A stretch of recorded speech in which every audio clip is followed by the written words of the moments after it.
Welcome back, NFHell, Week 7.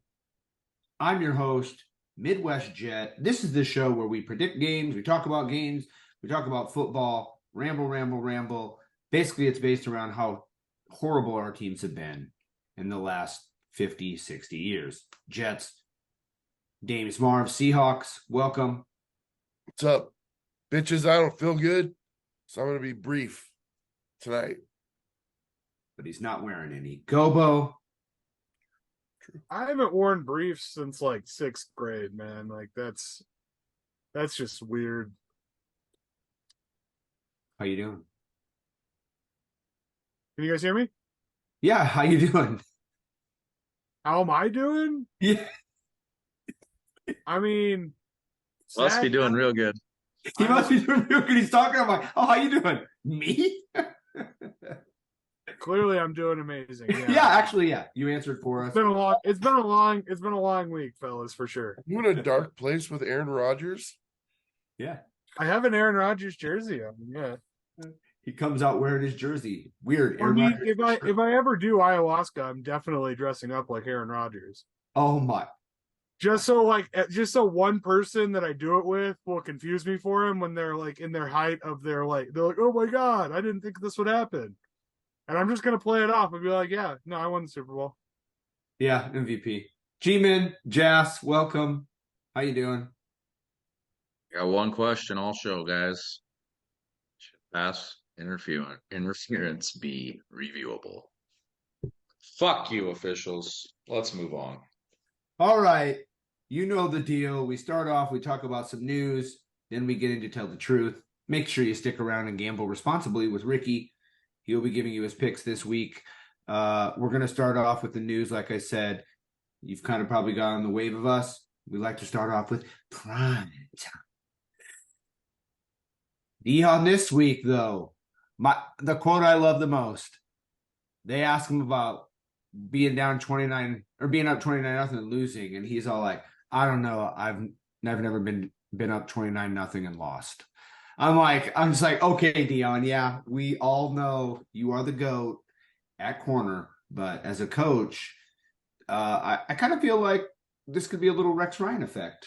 Because I feel like when he's talking his game and you're doing good and everybody's, wow, this guy is the man. I loved Rex Ryan. It's like Dion, he comes in and he's saying all the right things. Does it hurt? Does it hurt your team now when you give up loss like that? Gobo, you're in the state. What's going down there?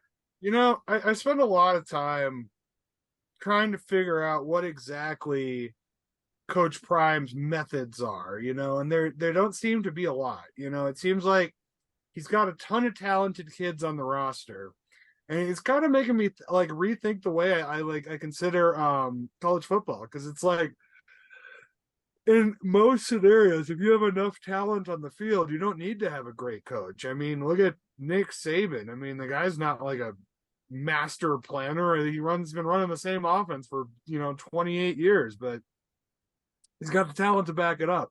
So I'm thinking like Prime is going to be that way, but if you look at it, he's doing things kind of in a niche way. He's got all these kids from like Florida, Mississippi, Texas, all these like hot weather states. They don't have a lot of longevity in the cold weather. It was kind of cold in Boulder last weekend. Then on top of that, this like keeping your players going two ways, I understand that Travis Hunter is like one of the best college football players in the nation, but like, dude, you can't have him playing both ways the whole game and expect him to just win it for you. This isn't high school anymore. Like, you got to game plan a little bit. So, yeah, it's disappointing to see the Buffs drop that one, but I hope it's a learning experience, and I hope it leads to some wins in the future.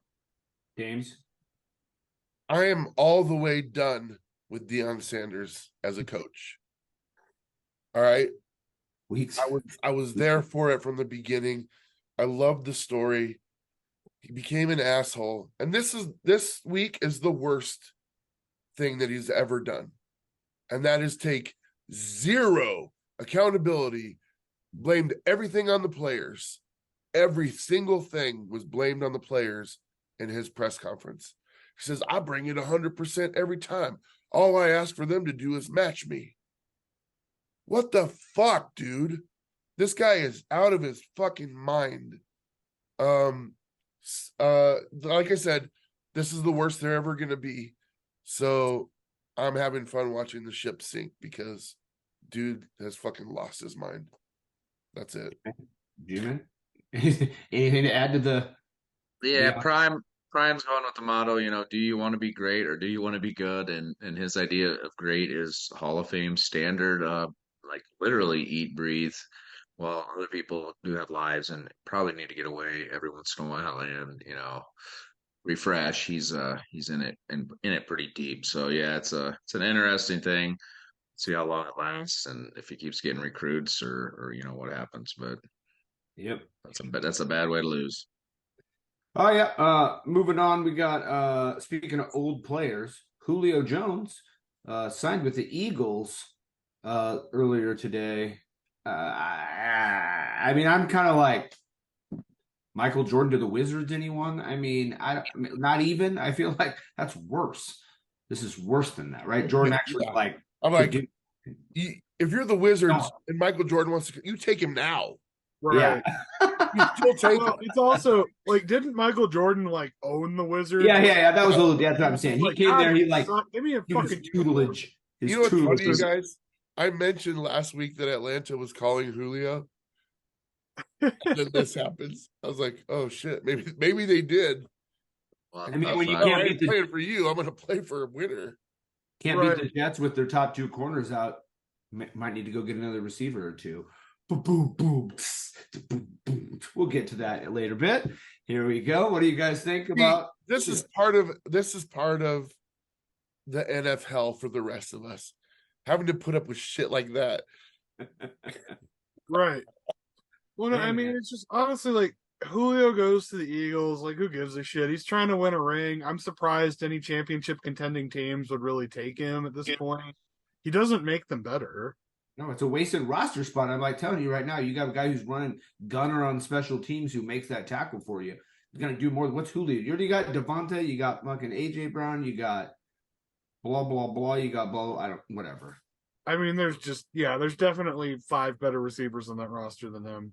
Do you guys remember when Jerry Rice went to Seattle? It's kind of like that a little bit. His dreads that started like right here. Yeah, and then exactly. And then he's like, asked Steve Largent to wear his uniform and shit. Really? Yeah. Oh yeah. Weird. Yeah. I mean, I remember when Rice came to the Broncos training camp and got cut. Oh yeah. That was pretty brutal. Hand cut Rice. Oh my God. They cut Jerry Rice, yeah. Yeah. It's like, what's worse? You cutting Jerry Rice or Jerry Rice still trying out when come on, you're done, bro. Right. Like, don't make that guy cut you because come on, you're not. Anyway, moving on. Some awesome news this weekend. Both undefeated teams went down. 72 Dolphins already posted a tweet or a gram or whatever you want to call it, popping their champagne, celebrating the 72 Dolphins are still the only undefeated team. How's that make you feel? All right, that's what I thought. And speaking of other Super Bowl teams, big news: San Francisco, 2 of their top dudes hurt. Anybody get any news on how long Debo is out or how long Christian McCaffrey? Do we know yet? I got news on Christian. He had an MRI on Monday and it came back negative, so it's just an oblique sprain. So he might be good for Monday Night Football next week. Okay. Debo, I'm not sure. Anyone? Yeah, I don't think they've actually maybe said. I mean, I feel like if it was serious, we would know. So hopefully it's good news. Again, like good football. Yes, James. It's not good news, guys. Either way. Right. Yeah. Right. Except for Seahawks fans. Speaking of and then injuries, moving over to Indy, the rookie quarterback. Didn't really get to see a whole lot of him this year. What we did see, I thought was pretty good. But sounds like he's going to have shoulder surgery. He could have waited, but he's going to have it now, I think, just so he's ready for next season. I think the whole team is kind of on board. They have Minshew. So, I mean, who knows? Maybe he can squeak out some wins for him. Dame's best friend, Big Dick Lawrence, injured his knee. What happened to him, Dames, in the game? They probably tripped on his dick. Tripped on his dick. So I think he's going to be fine. He tucked it back in. They made him a custom job. Okay, took ligaments out of his dick. Yeah. I mean, he might actually just have an extra knee in his penis. Yeah. So he tore that. He tore He tore his dick knee. He tore his dick knee. Hashtag dick knee. NFHell. Welcome to NFHell, where we talk about anything and everything. Comment below. Please don't talk about that. If you want to, go ahead. We got any more news, James Marvs? My bad. I just wanted to make sure. Yeah. Undefeated teams. Oh, you did that already. Yeah. The bye teams. Oh, yeah, the bye teams. That's what I was waiting for. And I think Gobo has them running a list right there. He ran real quick. Let's hear it. I got Kitties, Panthers, and Bengals. You got the Honkies, the Cowboys and Texans, and you got the I don't know how to classify these. The Jets and the Titans. I don't know what those two teams have in common, but I'm sure it's something. I mean, the Jets used to be the Titans before they were the Jets. I know. They were. They both suck. And then they both suck. They both been in NFL. I mean, the one with the reach. I mean, we did win a Super Bowl. I mean, I guess all Jet fans aren't in NFL, but anybody who's 50 or younger, for sure. Well, imagine being a Houston Oilers fan. Then you watch them go to the Super Bowl as the Titans and then lose. NFHell. All right. That moves us on to our second segment of the show. Let's tell the truth, boys. Let's tell the truth. All of you at home, tell your truth. We've been chatting with some of you. We'll start with you, G-Man Jazz. Your game was yeah, we'll get to that game, but let's just talk about your truth. Pretty simple truth, guys. Mentioned it earlier. The officials fucking suck. No one cares. And there's nothing. So, you ask yourself, can PI be reviewed? What do you guys think? Truth is more conversational than it should be, but I don't want to comment on the game. It's fine. I'll say this. There was not a hold. It definitely would have been a pass interference foul. However, you have to determine in real time if his contact is prohibiting him from getting his hand up. And obviously, when you watch it again, to me, it looks like it did.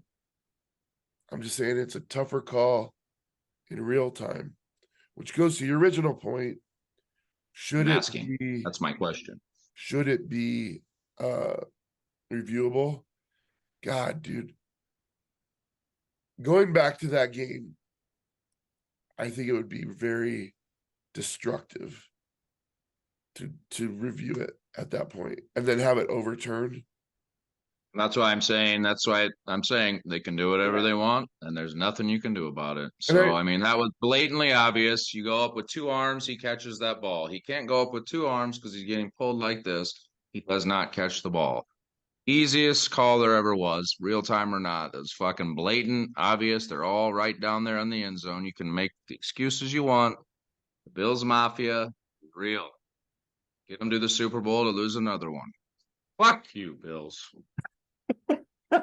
And I would say here's what I'm going to say about PI reviewing. And now again, I feel like it's kind of like one of those review things where you're like, maybe it shouldn't be all game.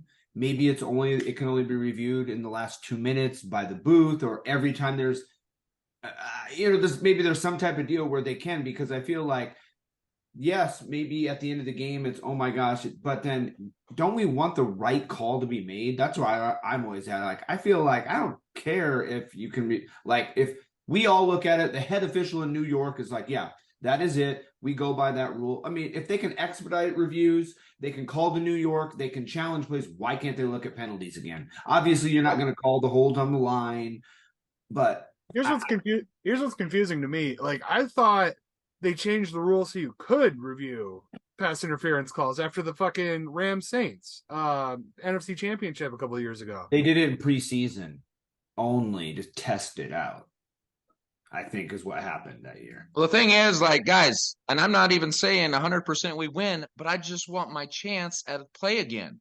Like, he purposely holds him so he doesn't catch it because he knows he's going to catch it. That's why he does that, because he knows he's burnt. So he just grabs on for whatever he can, and he's probably expecting to get that call, and he does it. He's like, oh, yeah, cool. Yeah, you can review fucking a catch, the guy catch it or not. That's real time. I mean, why can't you go review if the guy's jersey is getting pulled and his arm is going like this instead of two arms? When he goes up with two arms and then it only goes like that. Well, I'm going to just play the other side. It's like, because that's a subjective call, because you're calling, because a fumble is like it hit the ground or not. Now, if he's holding him, that we don't know, even if it's slow-mo, was that interfering with his catching process? Because technically, I mean, you could hold me and I could still catch it. I mean, I'm not saying in your case, no, you're right, 100%. But I guess I don't know how they would do it exactly. I feel like it would have to be talked about by the league. Let us know down below what your thoughts. Here's right? Another thing, though. Then you have the guys in New York. One guy says, okay, I know the rule, but I don't believe that hindered him from getting his other hand up. And the other guy goes, it totally did.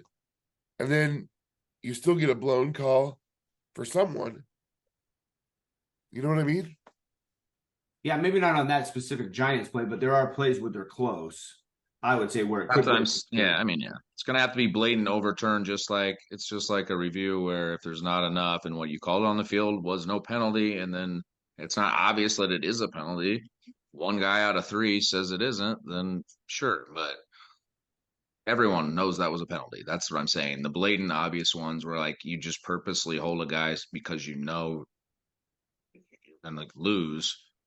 And then they don't call Yeah, it. I mean, they're not going to call it. That's what I say. That's the reason there's all these penalties in football all the time, when they can call it when they want, because you could literally hold every single play. They're not going to call it every play. We got to play a game like you can hold every play, and then they're going to call it on one play, and you're like, oh yeah, I'm holding every fucking play. And we called it on this one. Oh well. So it's kind of like, in that case, yeah, if I'm getting beat, I'm pulling his ass to the ground. I'm not going to be getting beat with a touchdown to end it. And then, oh my God, they didn't call it. We win.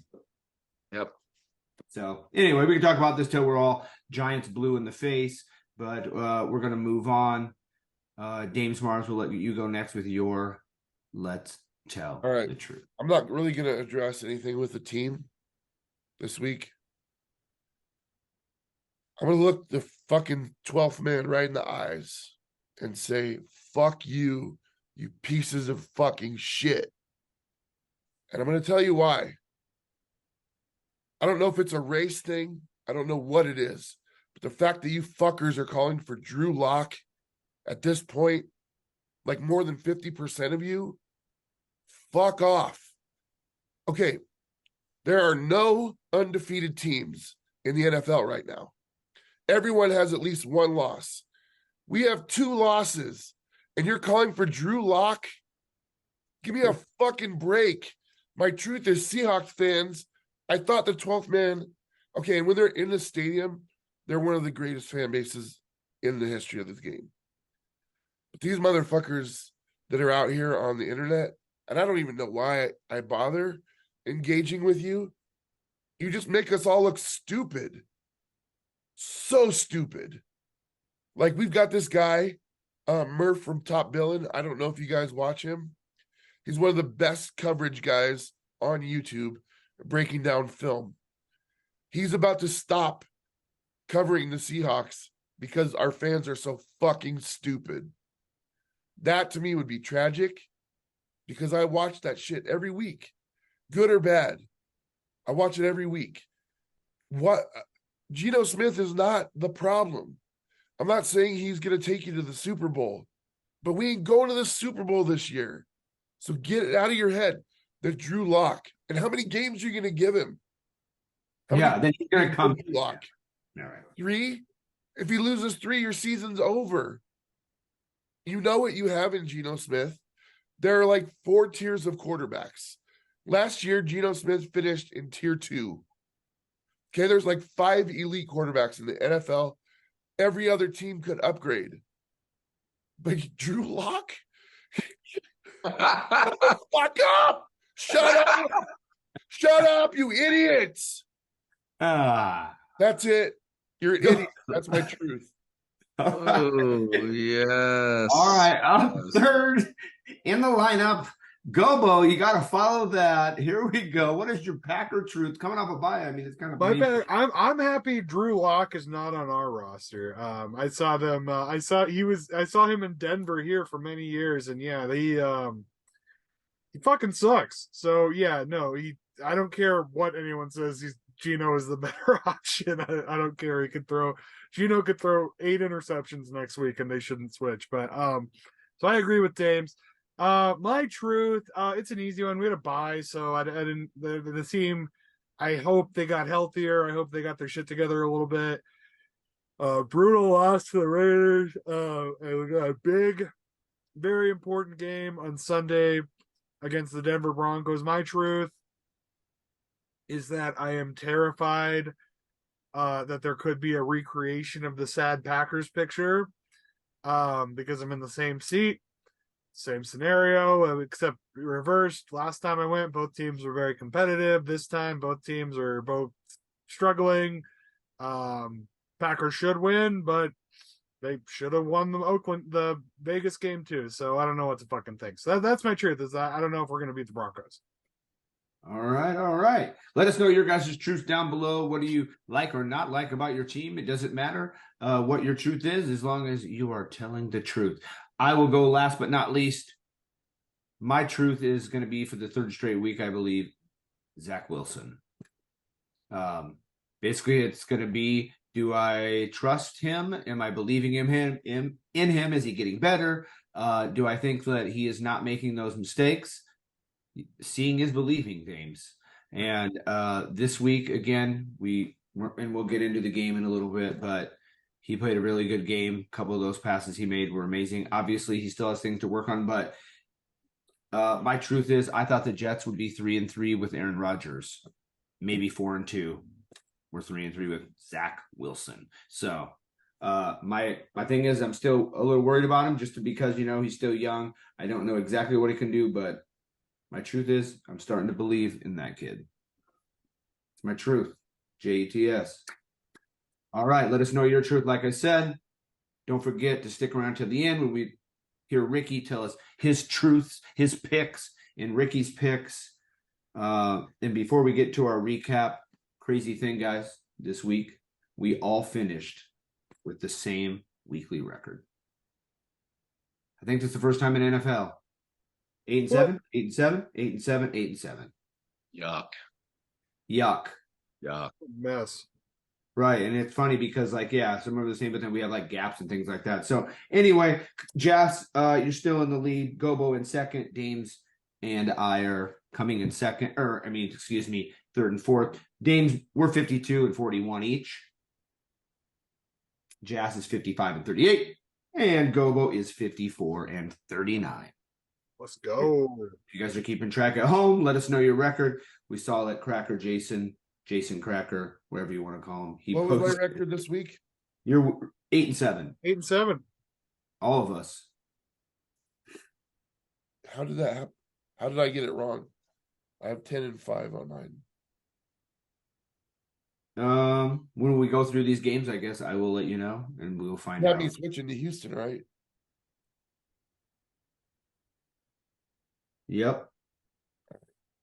Oh, my bad. Yep. We probably should have did this pregame, but we'll do it now. Do it now. Dang it. That just Fuck it. That just failed all of the things. Fail. And welcome to NFL keeping track. I can't Cut. Cut. God damn it.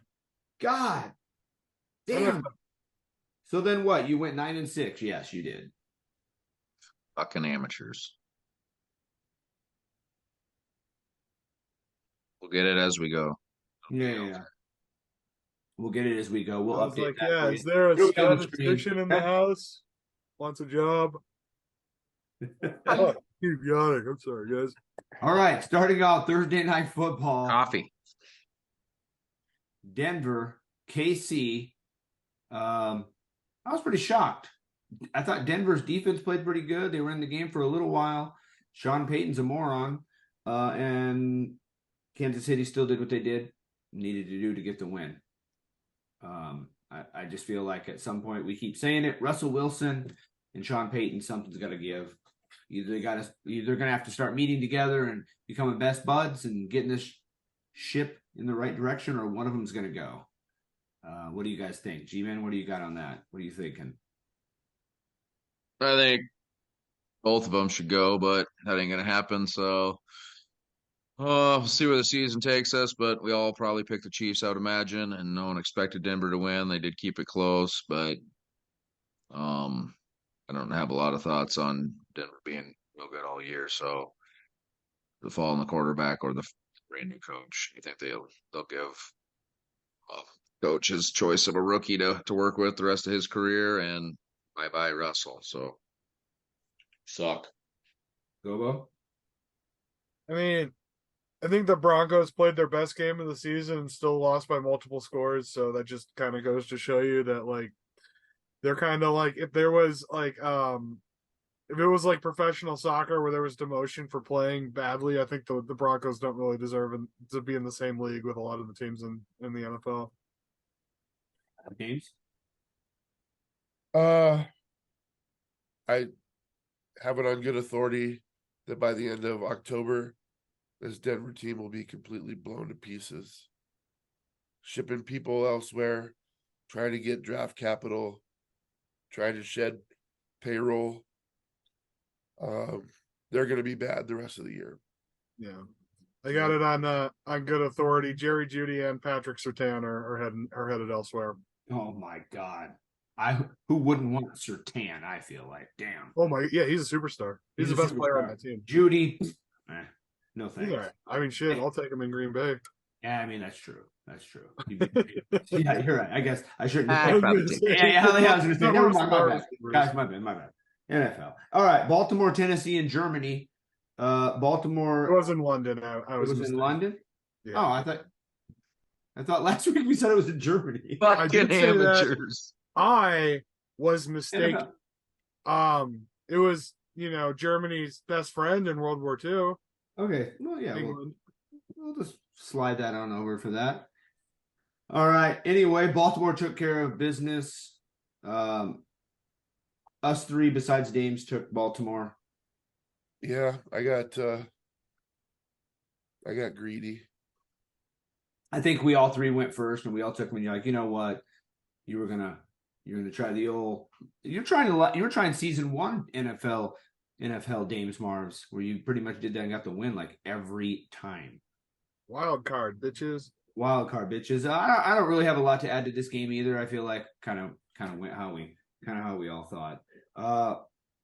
Washington, Hotlanta. So I get to talk about the other game? You wanted to? Kind of. I mean, NFHell did leave the game, so I think we should mention that. He was already hurt. Yeah. So, he left the game hurt. That's what I'm saying. It was like he was hurt. He wasn't benched. Right. So I don't know if you get full credit for that. No, I'm saying now he's not gonna get it back, is he? That'd be my question, I guess. But was that his last game? Was that his last game? You're saying? That's the question. Yes. I mean, he is like 59 years old. Right. I was like, yeah, but what about Minshew to the Jets? Oh no, just kidding. We're over that now because Zach Wilson's good. Whoa. Tannehill, people were saying Tannehill to the Jets, and now look at him. We're all just saying what a piece of shit he is. In Tennessee, he was in the same boat as Minshew and who else? And Kirk Cousins, all these guys coming to the Jets. I'm just saying, like these quarterbacks, everybody thinks they're so good. Like you said just earlier, you have 2 losses. Everyone has 1. The Jets have 3. I mean, they're 500. I mean, that's just saying. Like again, the media, man. We're part of the media. So anyway, let us know below what you think about Tanner Spill. Is he done in Tennessee? Is he going to play anymore ever again? Feel like he's going to get a chance somewhere else. If he doesn't play in Tennessee, maybe he'll be a backup. I don't know. All right. Anyway, Washington, Hotlanta. Dames, you got this one right. We all got it wrong. I think you did the same thing. Back-to-back flips. Well, I like the Washington team, so Riverboat Ron. I think he's not really Riverboat Ron though now, right? Because he's kind of not riverboating. He's like, what are those the little ducks that you kick the bike pedals on? That's like the type of boat he is now. Duck pedal boat Ron. Duck pedal boat Ron. Oh shit, man. That's the hashtag right there. Atlanta though, Ritter looked horrible. Game losing interception, 3 interceptions. So as much as they can run and control the game, they still gotta be able to do something in the pass game, and it's looking bleak. Yeah, and I've heard fans of their team calling for Heineke. Say, let's get Ritter. Let's give Heineke a shot. I mean, and I'm not gonna lie. I also like Heineke a little bit. I mean, and if your season right now is kind of like, dang, if we just put him in. I mean, because they're probably thinking if Heineke plays that game, they win. Is he still on their team? He's on the Falcons. He was. Oh, that team. It was a command. Yeah. Yeah. I was gonna say. I was like, wait. In this game, yeah. Yeah. I mean, I don't understand this game. How do you get blitzed by the Bears and then go to Atlanta and win? I don't fucking understand this league at all. I'm a terrible analyst. I don't know why anybody watches this show. I mean, here's the thing. It's funny because I was literally just talking about this. I'm like, literally, I could just flip. I feel like I'm gonna have a coin flip week where I'm just literally gonna just see how we do. Just see how I'm gonna start putting helmets in front of my 1-year-old daughter and let her pick the games for me. Yeah, I mean, I'm pretty sure that's what Jess does. I know Nolan sucks. I did have someone tell me that they watched this show just to see how Jess will react after the Giants lose. Yeah, that's pretty much the only reason. I mean, that's a fair bet. Yeah. He's like, I'm losing a lot. Good thing they get to see a new reaction every fucking week. You're welcome. Yeah, fans. I know you're the only thing keeping the show going, Joe. Yeah, I mean, I agree. Our ratings are spiking. And speaking of losing, 2 shit teams, Gobo got this one right. We all took the Bears in Chicago. In hindsight, that was stupid. I know. Yeah, why? I Why don't did we agree. do that? Why do I pick the? I never picked the Bears. I was thinking that right at kickoff. I was like, why did I pick the Bears? Yeah, 8. Now it's 19 consecutive home losses. They're terrible. They're terrible. 19 consecutive home losses? I don't think we need to start with that next show. If they lose again, that's 20. Are they at home? Anyway, yeah, they are. They're at home next week against the Raiders. If they lose that game. Hey, what was their? We got to find out what their last win was because I believe I was there for a Giants game. The Giants lost like about 3 years ago. So. I went to a Bears game in high school against that would be hell. At the time Redskins, and the Bears won that game. Let's see here. I have Google. Let me look it up. Okay, you look that up. We'll continue talking about this game. So, Kirk Cousins without Justin Jefferson. I mean, that's kind of was my thinking. I'm going to say my thinking.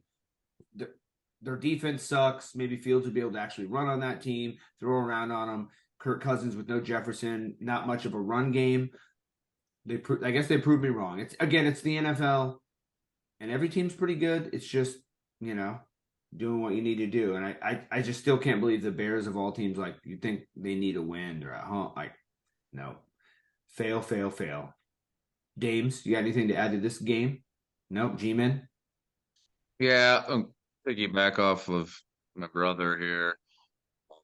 Chicago scored 40 points the week before. Minnesota defense sucked. Yeah, they scored 13 points. Confusing. So the inconsistencies of the Bears and the Vikings.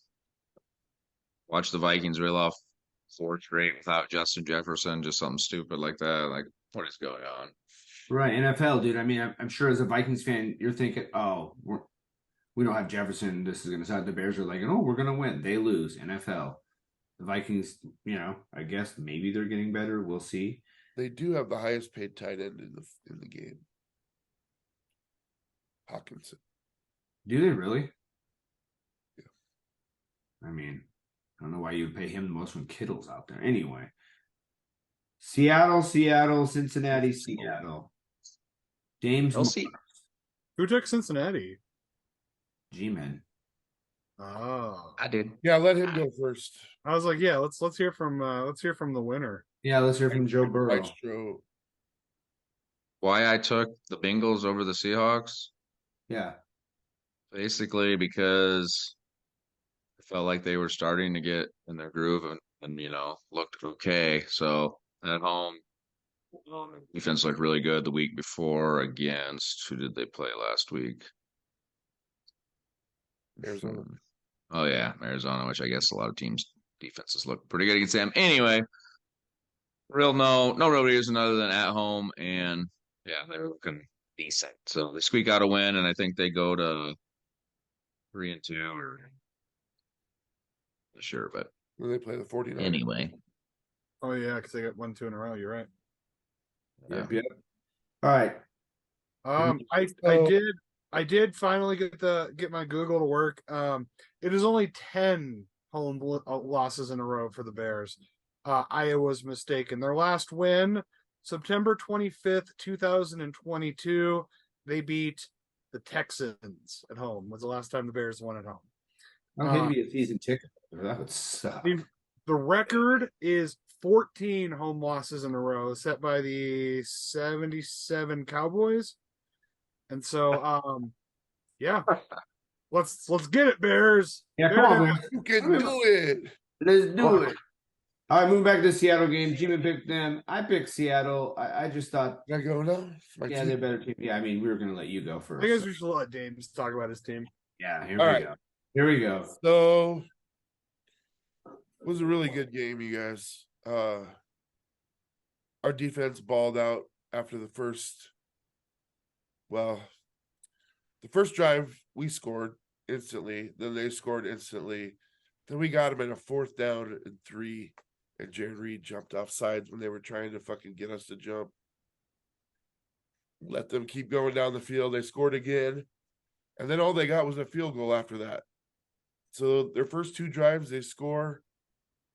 The only other points they got was off an interception thrown by Geno Smith, and the defense allowed 0 yards, which resulted in a 53-yard field goal. That's how you get your 17. We had 5 trips into the red zone without a touchdown. It's hard to win. Hard to win when you do that. Okay, so Geno did not have a great game. I'm not going to sugarcoat it. But Patrick Mahomes didn't have a good game week 1. I mean, every quarterback struggles at some point. So for the fan base to be calling for Geno Smith's head at this point, where we're second in the division and the 49ers are the only team ahead of you, shut up. Shut up. First play of the game, Witherspoon jumps up and knocks down a pass. Amazing. I think he allowed Chase 1 reception for 4 yards. He did have 6 catches for 60 yards, something like that. But that's shutting him down, essentially. And he had 4 touchdowns the week before, so. Yeah. So there's a lot of good things going on with our defense. It was the offense last year, and the defense stunk, and now it's like still waiting for that 60 minutes of football from all 3 phases. So there you have it. Right, and I would just say to add to your game too is I picked Seattle. I picked Seattle because they were coming off a bye. I felt like they would be kind of ready to go. Cincinnati's been that up and down team. Pete Carroll's lost 4 bye games in a row. Really? Yeah. Did Jamal play? He played the whole game. Cool. All right. Well, he's back. 85% of the snaps he made it. 60% of the and he's time. good. He was good. I was gonna say, was that part of the issue? Maybe, but no, he played well. Right. All right. Gobo, you want to add anything to this game or? Yeah, just that Joe Burrow, slow start, but Bengals look kind of like the Bengals last week. So I don't know what to think of this team. They're one of those ones that you can't really bet on them yet. Give them a few more weeks. Yep. Yeah, dude, if you look at the stats on paper, Seattle won this game. I mean, Geno had 330 yards. I think Burrow had 150. They ran for 40. We ran for 100. The only number that matters is the 2 turnovers and the 2 touchdowns. That's the difference. Yep. Don't Hey. tell that to Jails about the Eagles game. Hey, Dames, be careful though. I forgot to say this earlier in the show. You said Gino was not the problem, and the last quarterback you talked about like that, he not being the problem. So be careful. Careful who you say that about. Dude, I walk around landmines all the time. It's all good. All right, and now the next game we're going to talk about is basically, NFL. 1 week, we think we know what we're doing. We know we can pick to take the easy team. Everybody at home was probably picking the Niners over the Browns. I think maybe on here we might have mentioned how their defense was good. Maybe they could keep them in the game for a little bit. Dick Toucher didn't even play. I kind of wish I would have known that. Maybe I would have took the Brownies without Dick Touch guy.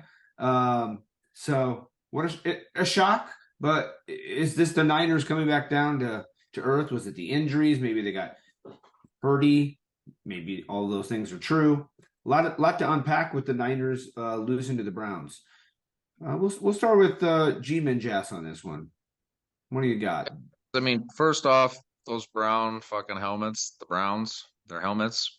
I don't know if you guys watched it, but their unis, they're fucking awesome. Second, Gobo did get hurt like 2 plays in or 3 touches in or something like that, but McCaffrey played into the third quarter, I think, or even the fourth. But NFL,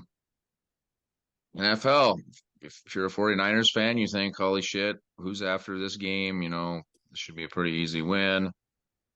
And now you look at Cleveland like, okay, are they gonna be competitive now the rest of the season, or is this just like a one-up game where they just show up and kind of do something crazy? And I mean, obviously it was a close game, but props to the Browns keeping San Francisco down to 17. Even if 1 or 2 of those weapons leave, they still got a few more in a pretty good system. So crazy.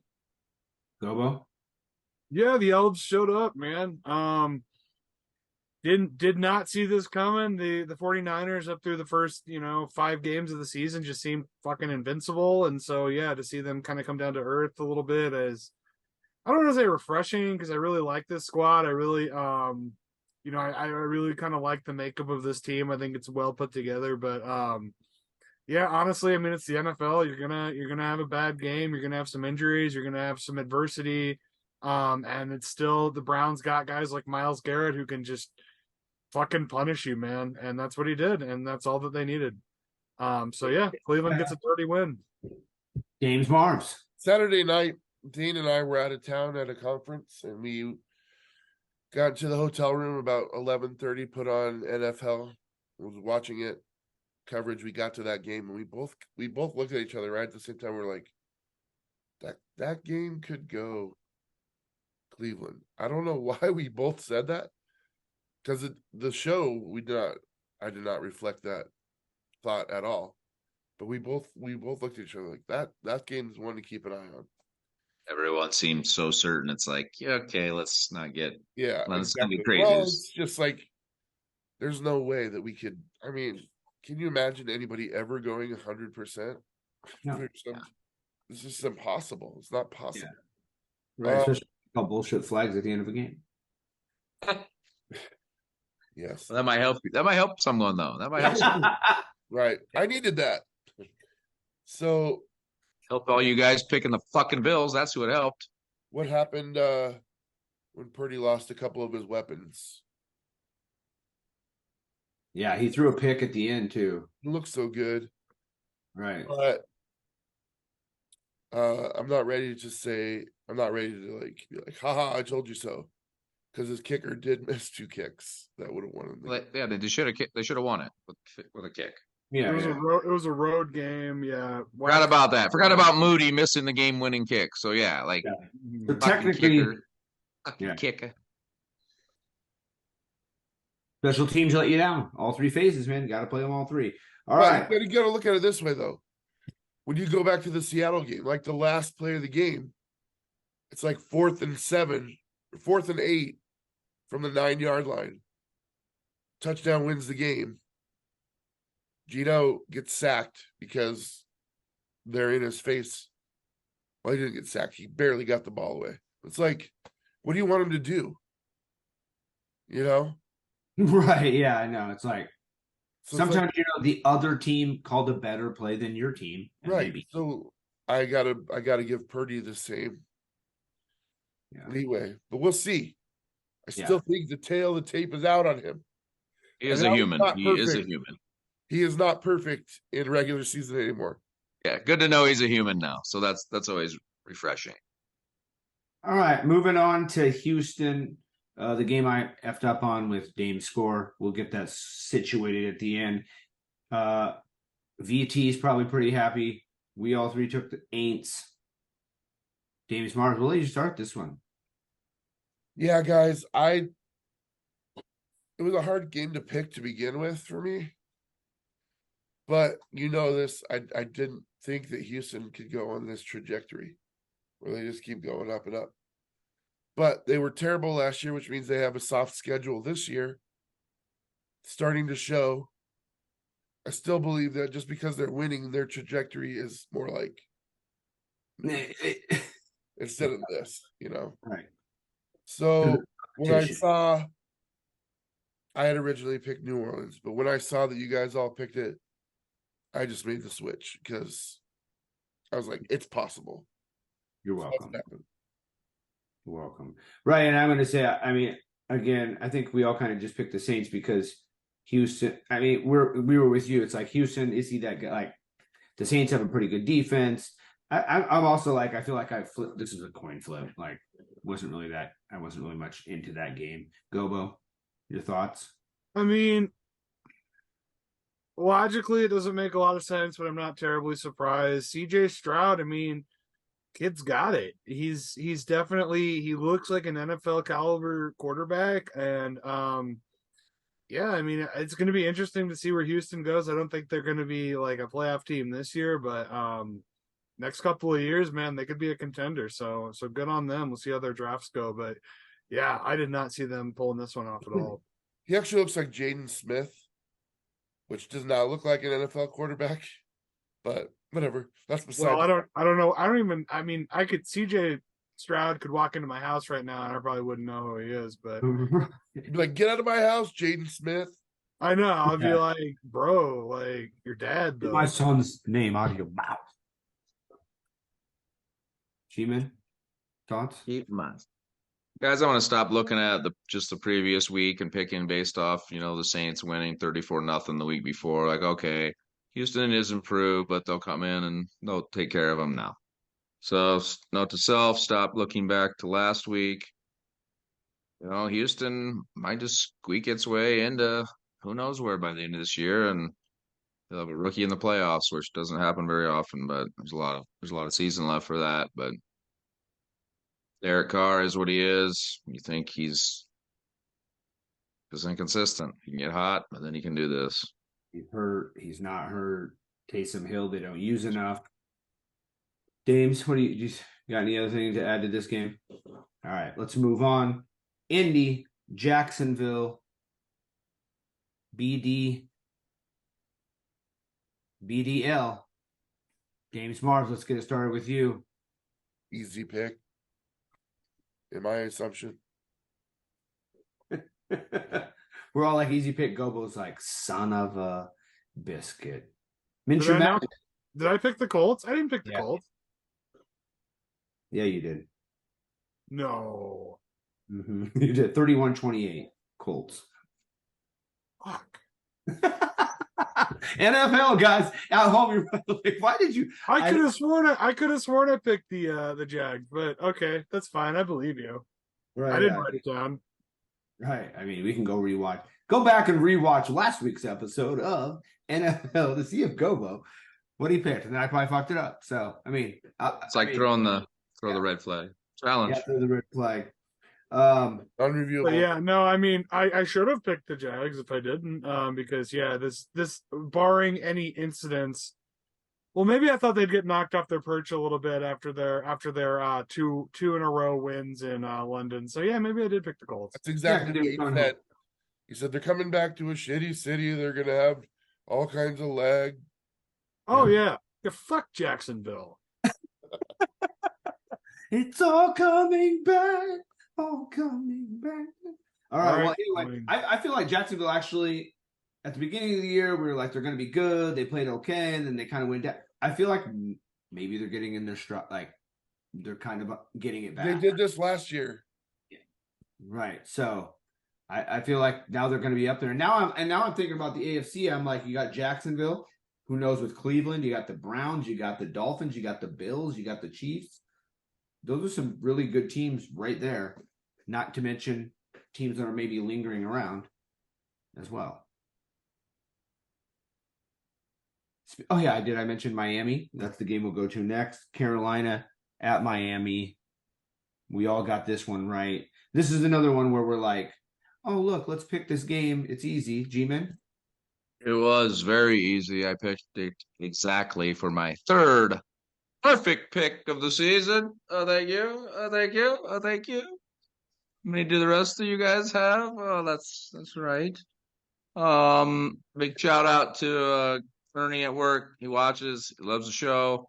He wanted me to talk about Miami, and you know, you got these Miami fans. Two of them actually at work, and like, imagine guys if my team was averaging more yards per pass and more yards per rush than the rest of the league, averaging over 100 more yards than everyone else in the league per game, and scoring, 70 points in one game and all these other points.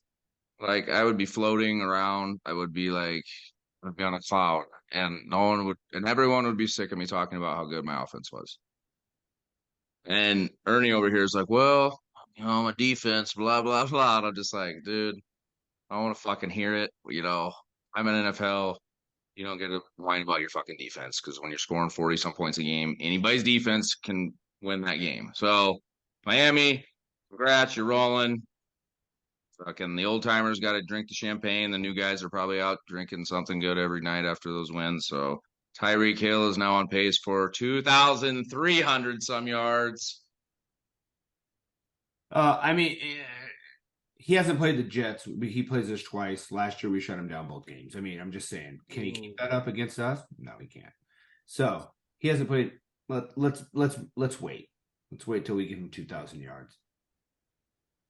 The Dolphins. He's on pace. He's on pace for you to shut him out twice, and he'd still get 2,000. Like it's a fact. Yeah. Actually, you're not wrong. Offense is built around him. He will, if he gets that. Will he get MVP, or will they give it to Tua? Like, how would that work? Anyway, there's a lot more games before we can start talking like that. Right, and then Carolina, on the other hand, is just down in the. NFL. I feel like I know we talked about this in the middle of the two seasons. I'm pretty sure I don't like Bryce Young. I thought he was too small. The first practice he was at, it looked like the football was too big. I just feel like he's just too little. Like, sorry, bud, you were a stud college player, but NFHell, these are grown men. Russell Wilson, he is not. Vintage Wilson. Yeah. Current Wilson, he's pretty much on pace with. Yeah. He looks just like him. Yeah. James Mars, anything to add to this Dolphins freak? Yeah, I was shitting my pants a little bit during this game because Carolina went up 14-0. I don't know if you guys noticed that. I was like, holy shit, what's happening here? And then all of a sudden it was a complete beatdown. So, right, it's like you can be up 28-0. That's what's awesome about this Dolphins team, dude. It's like, doesn't matter, yeah. If they have the ball, they're going to find a way to kick off. They can throw an interception, and then 14, no big deal. Whatever, we got this. What a luxury! What a luxury. Moving on, not having a luxury anymore in New England. Bill Belichick. Is his seat hot? Is his seat hot? Another loss to your tutelage boy. Garoppolo got hurt in the game, and they still get beat. Is this the end? This is unbelievable to me. I was like, allowed this to happen. Right. I feel like, it's almost like it's just weird. It's a weird. Well, because we have 20 some years, guys. 20, like, minus the past couple, like, but we just were like, oh, he's just rebuilding. He's going to do this.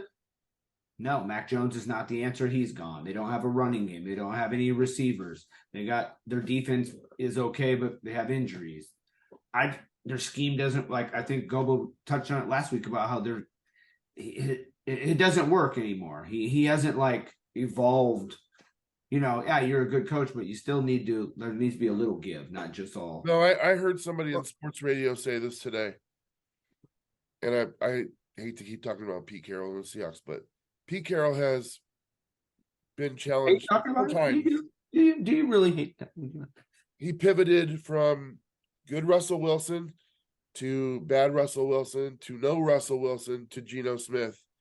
He's pivoted like 4 times and been successful all 4 times. And they're like, Belichick can't pivot away from Brady. He hasn't been able to pivot once. And they're like, we expect more than that from somebody that's considered the greatest coach of all time. And I got to agree. Guys, they need I think to hurry up. Yeah, they need to hurry up and start their rookie quarterback in the preseason that I would think they drafted to play receiver, but he played quarterback in college or something like that. And he looked awesome. He at least can run around. He can at least make something happen. Yeah, these other quarterbacks, Zappy and Mac Jones, just suck. And next week at home, another home game would be another home loss to the Buffalo Bills. If they come in there and win, it'll be whatever. But if they come in and do, 30-some nothing type thing like the last couple games before this one, or just crush them, the seed is going to be hot. Well, let's just look. Like, here's my perspective on it: is that, like, looking at it now, a Brady-less Patriots, you can really see kind of what a cheap bastard Robert Kraft is when he puts together these teams. Like, they don't go after big name free agents. They ship away all their highest paid players. They work all these guys on rookie contracts, and they just like count on Belichick to be able to like make it work. Like he's an atmosphere guy, but it's like the modern players don't respond to his coaching style, and he doesn't have Wonder Boy to get him out of it anymore. Yeah, you don't have to go. Dames? I do want to say one thing, not to be contradictory. There's no one in the NFL with coaching tenure of Bill Belichick that has more power. He has 100% control over the roster. He has 100% control over personnel. So these players are his people that he has put together. And it is all on his shoulders. And they're failing. Yep. Well, I can't wait. I mean, I'm not going to cry. I mean, I'm not going to lose any sleep. I'm loving every minute of this. I've lived a whole life literally watching them destroy us. So, hey, guess what? Belichick is also, I believe, just stuck on 299 career wins, trying to get that 300. And dude, and he's 8 away from the all-time losing. He's gonna, he's gonna have more. First. He's gonna have the most losses of all time, and but not the most wins. Possibly not the most wins. He's not gonna win this week, so he'll be one closer. 20-some on that. Crazy. Loving every minute of it. He can be in hell for a little bit. Yeah, come on, Pats fans. That's not what you think about that. I mean, yeah, Brady Belichick debate. I feel like right now that was an easy one. We don't need to talk about that one anymore. All right, Detroit, Tampa Bay. I'm going to start this one off. Bucks come off a bye. Todd Bowles defense. Detroit, they won a few games. They really haven't fit. All that's out the window. Yeah, what were you smoking? Midwest Jet. Baker Mayfield looked like Baker Mayfield. And Detroit is good. So maybe that was also a misfire on my point. Their running game, their defense, they're really good. Gobo? You want to add? Yeah, I took Tampa in this game, and Dames called it a hate crime. Fuck yeah, I can hate the Lions. I can hate them. I don't care. I'd be proud about that. But yeah, they're a better team. When they showed up, Baker Mayfield did Baker Mayfieldy things. With that running back that they got in Tampa, I don't even remember his name. He's was really mediocre. Mike Evans, I mean, he was blanketed the whole game. And then Detroit just pushed it down their throats. push their shit in a little bit. So you know what? I think that was a statement game by the Lions. I think NFC should be on notice, especially after the 2 undefeateds took a loss this weekend. James, you and G-Man both took Detroit. Go ahead. Yeah, I think things in the power rankings got really, really mixed up today or this week. I think I have Detroit at number 1. I think I got Kansas City at number 2. And I think I got the Niners at number 3, which right. What have We're you doing done power for me rankings lately? now. Are we adding this segment? Damn What it. have you done for me lately? But dude, yeah, I was pretty animated about you guys picking against Detroit because I'm like, what? G-Man, you went the same boat as Dames, probably thinking the same thing. Yeah, I remember very clearly when you guys were both blabbling on about Tampa Bay. I was just like, I hope Dames picks Tampa Bay too, so I can gain one on all you guys. But no, Goff has played phenomenal on the road this year compared to last year. That was kind of Detroit's, Achilles heel, and I know they've won at least two road games already. Granted, it's Achilles, Tampa Bay. really? Achilles, really? You had to bring that up. Yes. It's not. I'm not talking about the Jets, so That's all I think about. But maybe Achilles' last stand will be later this year. Whatever. I knew Detroit would win. Yeah, we can move on. I do have the ESPN power rankings were released today. If you're interested, Sure. Number 1 is not the Lions. Well, obviously, Chiefs. It is the 49ers.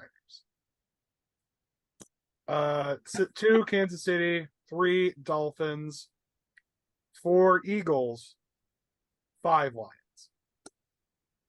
All right, there we go. Top 5. I mean, the thing is, those are going to interchange. I feel like that's just, again, all 4 of us could pick our top team. It would be 1, 2, 3. Dude, I want to see the Lions play the Dolphins. Me too. That'd be a fun game. It'll be a fun game. All right, Rams at home against Arizona. We all took the Rams. I feel like Cooper Kupp was back. He scored a tud. Arizona is, besides beating Dallas, which we've kind of all figured out, maybe Dallas wasn't that good anyway. Or are they? We don't know. But Arizona is who, they're still bottom part of the league. The Rams, though, I'm going to say, McVay, Stafford got some things cooking out there. Their defense is pretty decent still. It's like, don't count them out because that passing game can get hot, and they have a lot of weapons. And then they had their, and then they played Arizona. So that's also a thing. G-Man. Yeah, Rams are back up to 500 at 3-3, and then seven playoff spots. They're right in a good spot. Like pretty much covered everything in Arizona. I hear Kyler Murray is supposed to be real close to practicing, and we'll see if they activate him or try to trade him, or what is actually going to happen here. I don't know. If he can come back like in their 1-8, is it really even worth reps? I mean, what do you do? So Arizona's in their own hell right now, and the Rams they're primed and ready. James. Trade him. Yep. Who do you think is it? Maybe we'll get to that next week or so. We'll have some news. We'll talk about maybe where we think Kyler Murray should go. So that's a good call. I think he should be traded. Like, what are you going to do in Arizona? They got quarterbacks. Stick with their guy they got. Gobo? Yeah, I mean, not much to say about this game. Rams are a better team. They should win. Arizona, I think, they put together a couple of nice performances, but yeah, they're overmatched talent level. They got a couple of playmakers on the team that we didn't know about, but yeah, the Rams, they brought their A game. Cooper Kupp got like you said, he got the tud. Matt Stafford's he's still a pretty clutch guy. So yeah, I mean, easy pick. It's weird how you I feel like personally, Matt Stafford for the Lions, I was like, man, this guy lights shit up every year. He throws touchdown 3, and then he goes to the Rams, and for some reason now he has more. I'm like, oh, he's okay. I mean, he's still an all-star, man. He had that little elbow issue, but he's still an all-star, still a stud. All right, moving on. Game of the week. undefeated Philly comes to New York, and our defense lays the lumber. Zach Wilson didn't have to do much. We were also in the red zone games 5 times. We got 5 field goals.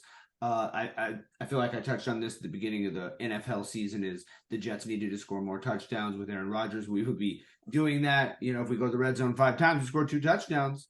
The same thing goes to be said against the Eagles, I think. If we were in the red zone and we scored those touchdowns, we win this game pretty handily, actually. Jalen Hurts looked human. He threw a bunch of picks, was throwing off his back foot a lot. They couldn't get their running game going.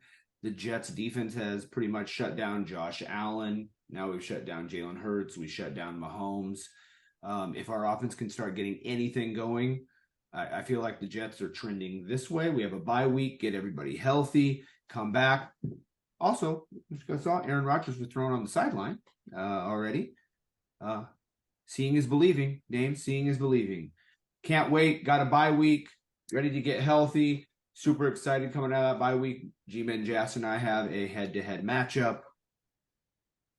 I picked the Jets. You guys all 3 picked the Eagles. Just jumping on that bandwagon. Gobo?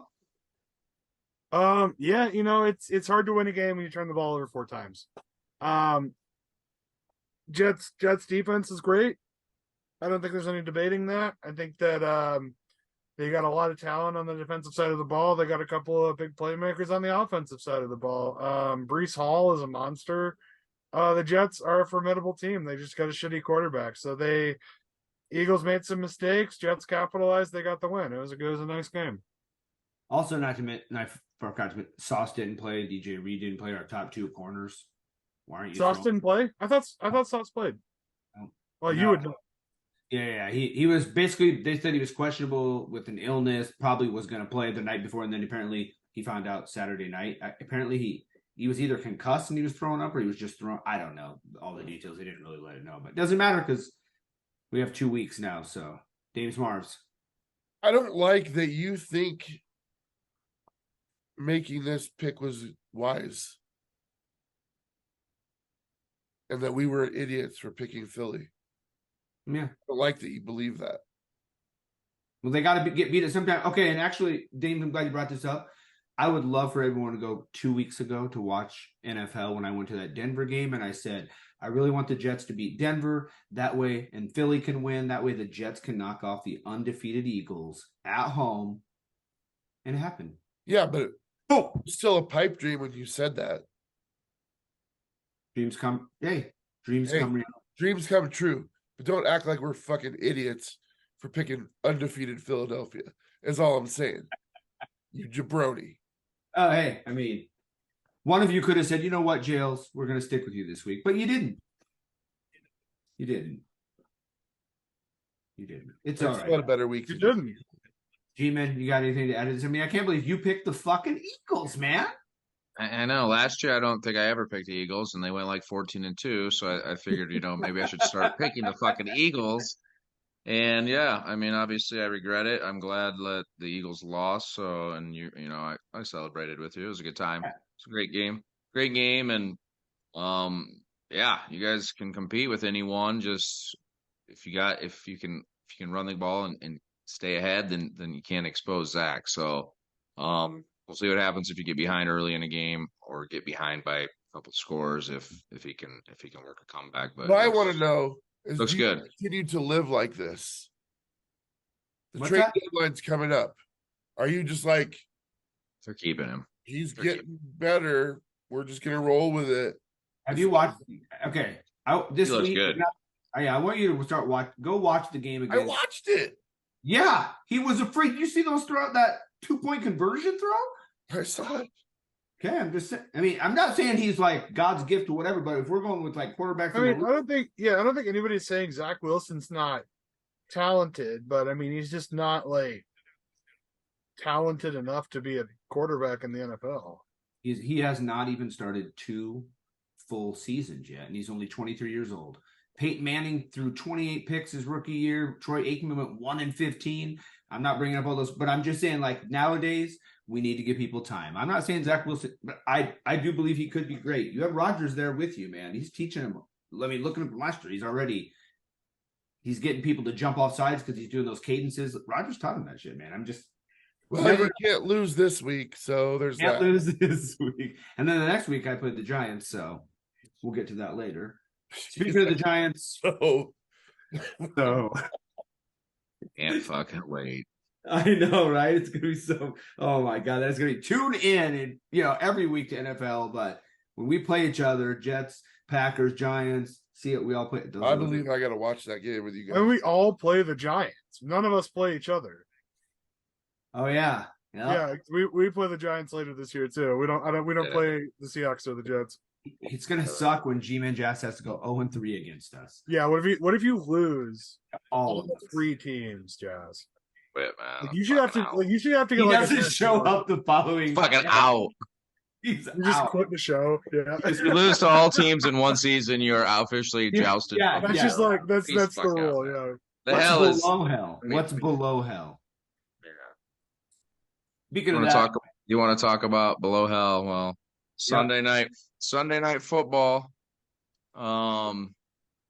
There's 2 sides of the story here. So close to winning against the great Buffalo team on the road. Blah blah blah. We all know close doesn't fucking hack it. Yeah.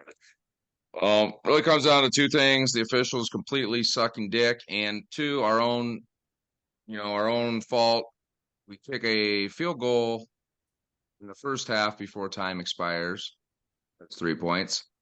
And then we only need a field goal to win the game if, things play out the same way, which we all know we don't know. But strange call. I mean, 14 seconds way down there in the first half, we had a play and it ran the whole clock down, which I thought was 14 seconds you could do that, but obviously not. And take the points or throw a fade or do something like you don't run the ball.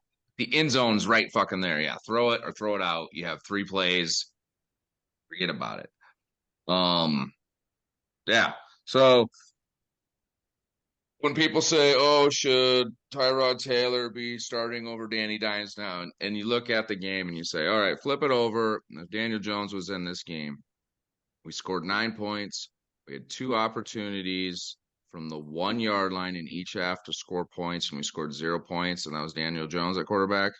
We'd be calling for Tyrod Taylor. Now Tyrod Taylor had 2 pretty good passes. He knows the offense. He has command of it, and we scored 9 points, and we didn't score from the 1-yard line twice. And people are like, "Oh, Tyrod should be starting." It's kind of like the same thing in Seattle. Okay, we got Saquon back. We ran, and our defense balled out. What would have we done with DJ? I know he wouldn't have audible to a fucking run play, 4th and 1 or 3rd and 1, and let the clock run out of the half. I can guarantee that. And so time will tell if Dimes' neck is good. I've seen a lot of rumors and things out there that this could be longer than we think. So we're working out 2 quarterbacks yesterday or today. Could Dimes' neck be one of those things that needs a fusion or whatever, and he's done? Who fucking knows? So NFL, Tyrod's good enough to run the offense, and going forward, it's must win time now, boys. So Tyrod or Jones, it's must win time. Yeah, I watched the game too, and I would say I'm kind of with you. Yeah, that bullshit call at the end we can all talk about, but then on the other hand, like you said, you make those other plays in the game, and especially the one on and then Dayball, I watched his interview after the game talking about that play on the goal line, and basically Tyrod audible to the run. He wasn't supposed to. Everyone told him to pass it, and if it wasn't there, throw it away. Everyone knew it in the building except for some reason him. So it's like one of those things where you're like, this is why he's not a starting quarterback in the NFL. Is he a good backup? Yes. Is he going to play good for Daniel Jones? People are like, yeah, but I'm with you on this. He's good, not great. And he makes bonehead plays like that cost you a game. Because technically, like you said, you come down, you kick a field goal both times and you win. And your defense played well. Your running game was back. So I hate the fucking Bills, and they got away with one. I feel like they did not play well, and they got away with one. I guess good teams find a way to win, and Buffalo can, be put in that category. Gobo? Yeah, I think the Giants' defense honestly looked good in this game. I mean, I think that You know, I thought the Bills were going to bully them a little bit in this game, and I mean the Giants held in there, yeah, and with a better quarterback, I think the Giants probably pull this one off. That's a heartbreaker, man. And then with that shitty call at the end, it's you know, you never want to leave yourself up to that position, but I mean, I've been there. I've seen bad calls ruin a game, an important game, road game, you know. So yeah, I get it. It's not a fun place to be, but you know, I think yeah, like you said, the Bills, they're a great team. They're gonna figure it out. James. Kind of want to make a reel of Dable throwing things. Not a fan of his antics. And I don't know that I would have called attention to. I can't take you seriously with that in your face. Yeah, and I've seen Pete Carroll do so many things on the sideline. I can't take your comment seriously either. I mean, that's fair. I throw shit all the time. I mean, I want him to fucking be into it. And you know, if you're a pro player and you call a fucking audible to a run and you're not supposed to, I want my coach I would be screaming at you. I would be my kids and my quarterback. I'm gonna be fucking screaming at him, bro. You just fucking cost us points. You just cost us fucking points. Get your shit together. But that's way beside your point. Go ahead. No, that's just the difference. I don't like it. Right. You like it, I don't like it. Yeah. Let us know at home if you like it or not. Maybe you do, maybe you don't. You like it? Do you like it? I like my coach coming out and saying that we've made, you know, all these quarterbacks. We've embarrassed them. Pete Carroll is ridiculous on the sidelines. So. That's awesome though. I mean, I like that. Fair. Yeah. Fire. We need some fire. Last game of the week, Monday Night Football, Dallas Chargers. Me and G-Man Jazz took the Chargers. Dames and Gobes took Dallas. I feel like I didn't take them because I hate Dallas because they beat us, and I feel like they've just been playing like trash. I feel like I want Herbert to be good. I want them to be good, and they just keep not doing it. They just can't get. It's just frustrating. If I was a Chargers fan, I would be like, I feel like they're in NFL because they do have a fucking stud quarterback. They do have a good running game. They do have wide receivers. Their defense, and they keep losing. Like, how do you coaching? Gobo, what do you think on that one? Well, so two things. All right, number one, there are no Chargers fans. Which if you Google it today, there was an industry plant at this game. There was a lady that they put in direct eye line of the camera, and every time the Chargers did something, she was like, "Ah!" or we also, yeah, like literally. They were like she was planted there by the NFL to try to increase market share for LA and get some attention away from the Rams, who also don't have a super strong fan base, but just trying to get some of that revenue going. And then the second thing, Dak Prescott fucking sucks. I don't know if he was ever good. He looked awful in this game. CeeDee Lamb looked not great. I mean, honestly, like.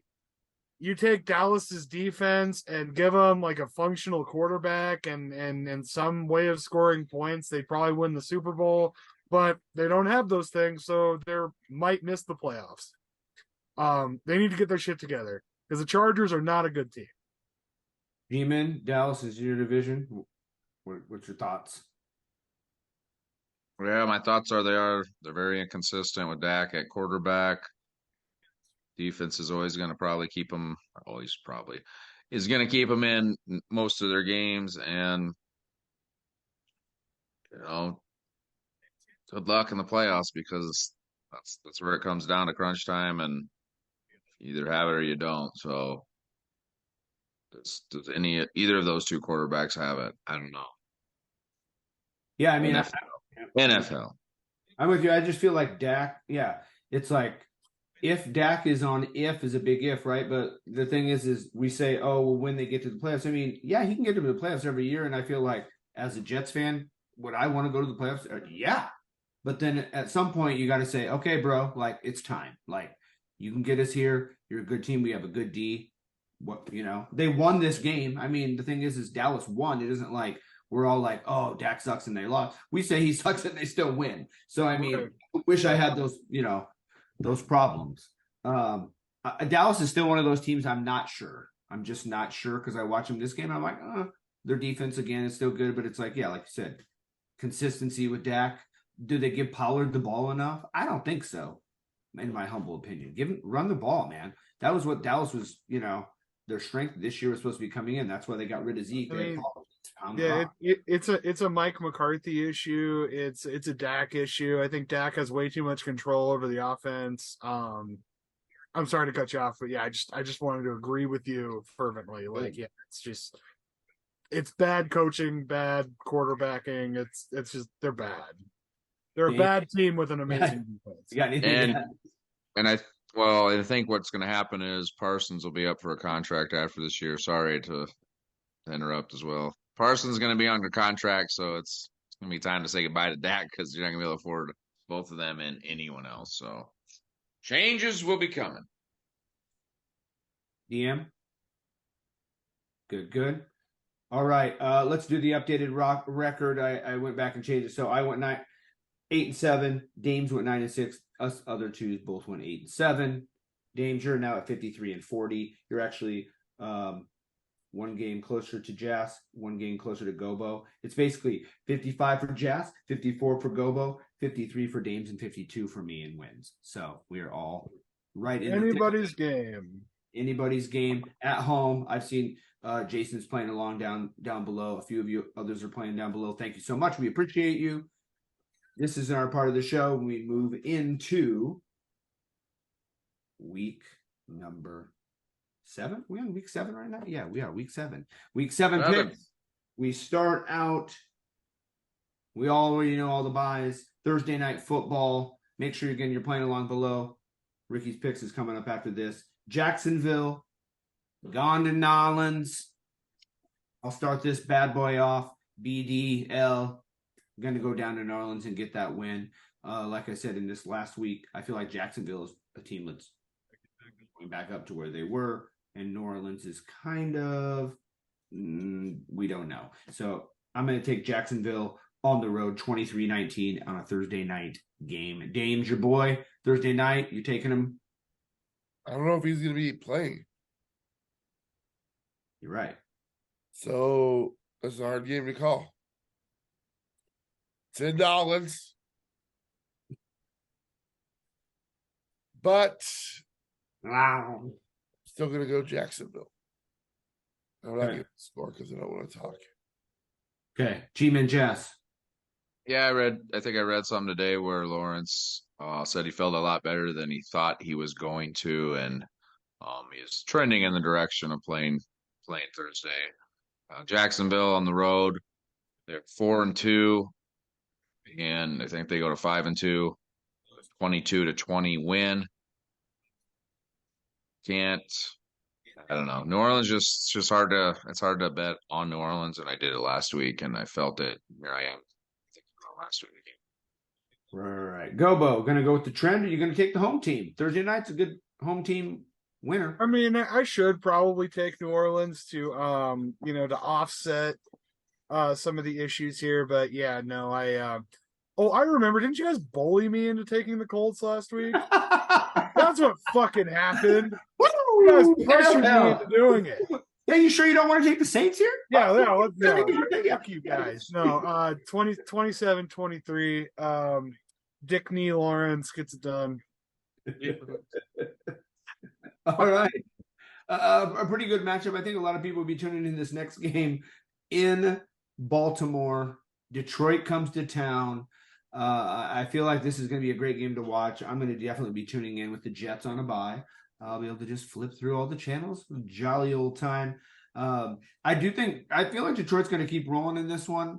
Baltimore is one of those teams where I feel like Lamar is either on or off, and I feel like against this defense, they're going to have him a little off. So I think Detroit's going to go into Baltimore and win, and I think they're actually going to win handily because I think they're going to be able to run the ball a lot and control the clock. I think they're going to win 31-13 in Baltimore, kind of stamp that, hey, we are Super Bowl contenders. Now we're going to go into other teams' places in their house and stomp them down. So I'm going to take Detroit big on the road. Gobo. Yeah, honestly, I feel like I gotta every time I pick Detroit, they lose. And every time I bet against them, they win. And so I'm gonna pick Detroit in this game. You want them to lose. Yeah, because I want them to lose. So either way, I win. So I'm taking the Lions on the road. I'm gonna say I don't know, 21-10 it'll be I think that Omar throws a couple of picks. It could potentially be a weather game as well. Baltimore is pretty funky this time of year. And just Detroit's gritty. I think they're a better team, even though Baltimore is also very good. This is probably the best game this weekend. James Marvs. Detroit all the way. Got you. Any reason just because? You good? You already know. Yep. G-Man. Well, it's nice to know, Gobes, that the 5-1 Lions you've only picked one time, so we can all give their good record to them. And now that you're gonna pick, do I switch? No, because I've been riding the Lion train. I've been riding the Lion the whole way, guys. 5-1 Detroit rolling. This will be a close game, but I think they force one or two mistakes, and Jared Goff has been playing lights out on the road and at home. So 27-26, Detroit start getting talked about. Not number one by most power rankings like Dames, but they're gonna be way up there. And no one, like we said last week, no one's gonna want to play these guys if this continues as the season goes on. I mean, yeah, honestly, I think the only game I picked the Lions was against Seattle. So that's funny. All right, Las Vegas. You know what I mean? That's like, and yeah. So far we've all picked the same. Las Vegas goes to Chicago. Gobo, we'll start with you. This is your division team. I was looking at it. The Bears have to lose. Yeah, like I said earlier in the show, the Bears have to lose 4 more home games to get the record. I think they take another step here. I think Vegas has won 2 straight. An impressive win over the Packers. They handled their business against the Patriots, and the Patriots have their problems. But I just think that if they're winning against these better teams, maybe the Raiders are better than we thought they were. I don't really know what to think. I don't think that the Bears are very good this season, so I'm taking the Raiders on the road. Like a wacky score. It'll be like 16-11. 16-11. All right, that is a wacky score. Let us know score game. Let us know at home what your wacky scores are. Down below, pick these games. Remember, we just go to NFL.com and we just follow that order. So if you're trying to follow along at home, G-Men, who you take? Las Vegas getting another shitty team, and like Goes is saying, I don't know if Justin Fields is playing, and I don't know if that's a good or bad thing for the Bears at this point. He can look so good and then turn it over. Las Vegas has a guy by the name of Max Crosby we've talked about a couple of times. Looking at some snap counts, and he has a 100% snap count. And so basically it's 9 on 10 football because you have to count 2 guys for this guy 100% of the time. So that's what keeps the Raiders in it.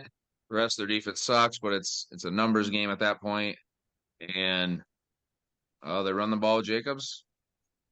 They look okay. So you go in and keep that streak going. Did I say 19-17? You did not, but thank you so much. That's wonky enough, but 19. Dames. Guys, you realize you have the Raiders on a 3-game winning streak? 3 in a row. Why is that? I ain't with you. Going back to the Bears. Pick the Bears, dude. Going back to the Bears. Now who's committing hate crimes? Right. Yeah. Well, it's funny. It's funny. I haven't picked yet, but I had written down. Took the Bears. I was like, you know what, the Bears. I think are going to win at home. They're going to win a close one. They're finally going to do it. But now I hear they're losing things. I remember I hate Justin fucking Fields, and if he's not playing, I'm like, you're Crosby. That defense. Garoppolo also is a little injured. I don't know if he'll be playing, but again, the Raiders do have a better running game. I think it's funny. We all have these weird scores. 16-12 is my final in this game. I have the The Yankees pulling out the victory. Gobo. Yes. A name that will. So if Fields can't go, the Bears' backup is a young man named Tyson Bagent. Okay. Yep. Tyson Bagent. Yeah. Sounds like a loss. Good kid. Good kid. Sounds like it sounds like an L. It sounds like a loss to me. It's Bagent. Yeah. I mean, we knew at least he was the last pick. At least we still knew him. All right, moving on. The Browns, can they come back after their huge win? Can they come into Indy and beat Gardner Minshew? James Marves. Can they do it? Okay. All right, cool. You're done. G-Men. What happened? Cleveland at Indy? He picked Cleveland. Yeah. What happened? We're picking. Yeah. Football. Excuse me. After seeing that dominant defensive performance, the fact that you mentioned Indianapolis as a sometimes okay quarterback and otherwise not. Cleveland on the road, 24-6. Myles Garrett, as usual, dominates. Kareem Hunt's been getting back in the running action with the other starter, I guess you would call him. And Amari Cooper played really good last week. So Browns go to 4-2 with the win. Gobo. I think instead of watching this game, they should just have DeForest Buckner and Myles Garrett have a fucking boxing match. Because that's all anybody wants to see out of these two teams. Like, I don't want to see Sky or fucking PJ Walker. Like, I don't give a shit about the Browns offense. And then, Richardson is out. So, you got the twirly mustache. I don't know. You guys pick the Browns? Yep. I'm taking the Colts. Fuck you guys. Remember you did it this time. Yeah, this time is my decision. Gobo, I'm with you, bro. I got Colts. Okay, all right. So me, that's cool. I will catch up. Yeah, but you're only doing it because you hate what's his face. Yeah, I do. I also like Gardner Minshew. That's childish. Oh man, the mustache must act. I don't know fucking how to make that pun. Anyways, Colts 29, Browns 28. Bro, he's got a new look, man. He's got the beard like this. He doesn't have the stash, so he's trying to blend in. Watch, he'll have a stash this weekend. Yeah, I'll make calls. He's back. I'm also taking Indy, but I'm going to say that don't do it. OT. Don't fucking do it. This game goes to OT. I think, again, we're all kind of, I feel like, once again, we wouldn't pick Cleveland. It's not like, I'm just going week-to-week basis. I think the Colts can handle, because this Browns quarterback, if be the little touch guy, whatever. Fuck the Browns. All right? Their front office sucks. They gave that guy that much money. Buffalo, New England. I love this game, and I'm going to go first because I want the Patriots to get pounced. The Bills are going to come in. They squeaked by the Giants. They got lucky. I almost feel like they know that. They know they need to play a lot better. They're going to come into New England and know it's a division game. I'm going to say they're going to put their foot on the Patriots' throat, 35-9, stomp them out. That seat is going to be on fire in New England. Go Bills. G-Men. First of all, stomp them out as a Giants trademark, so please don't use that. Buffalo, 38-3. Yeah, same old. They're just going to destroy these guys. The seat gets hotter. And, hopefully Belichick or Patriots fans, if they like him, for their sake, he can somehow make it to the end of the year and kind of just walk away instead of get fired. But, man, 1-8, 1-9, 1-10, 1-11. Like, at some point, the heat so hot that shit hits the fan. Bills go to 5-2. And that's going to be an interesting battle between Bills and Miami for top seed in the AFC and that division home game. Gobo. It's obviously the Bills. I think that the Bills they struggled against the Giants a little bit. I think the Giants would blow the Patriots out too, despite their bad record. Yeah, the Patriots are trash. Bills 42, Patriots 13. James, we know you're not I've going to got get. a funny feeling about this game. Oh my god. Oh my! No, you Why don't you take the don't. Patriots Feeling in your then, man? pants? Take them. Yeah, go for it. Funny feeling about this game. I'll not be at all surprised if the Patriots win this game. Take them. But I'm Take them. Take them. Who's the quarterback? Be a man. Who's their quarterback? Who gives a fuck? I do. So who you taking then? The Patriots. Playing Josh Allen. I mean, it I got matters. Buffalo. He's taking Buffalo. He's taking Oh. yeah. It's all good. All right, G-Men, Jazz.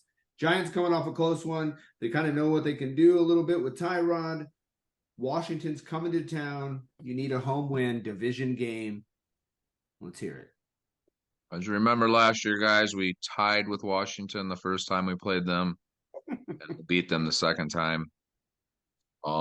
This is must-win territory, guys. I mean, obviously, you three aren't even thinking playoffs is possible, but at this point, I'm like, we got Saquon back.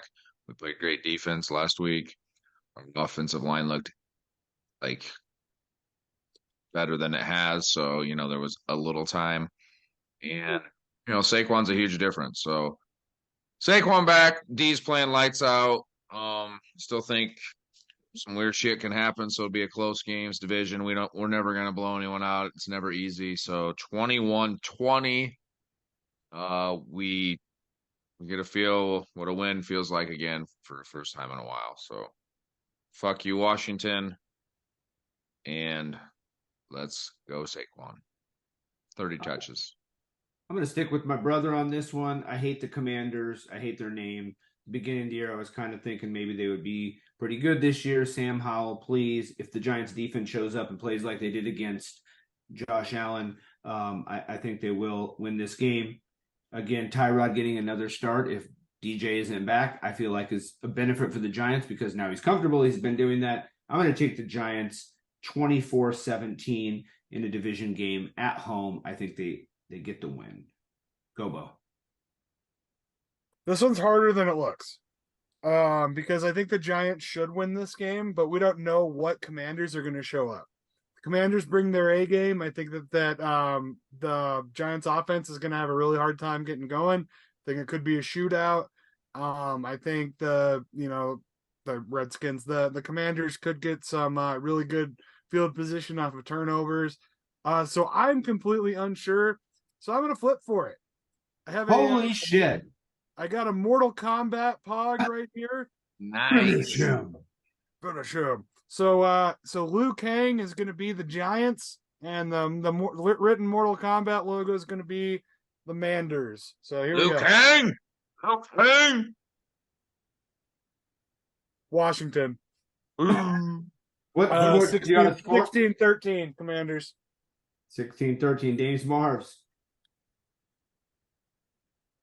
Fuck Washington. James Marv's meds are kicking in. Fuck That's Washington. Fuck Yeah, Washington. Fuck the Giants. The Giants, man. I got Washington all up in their shit.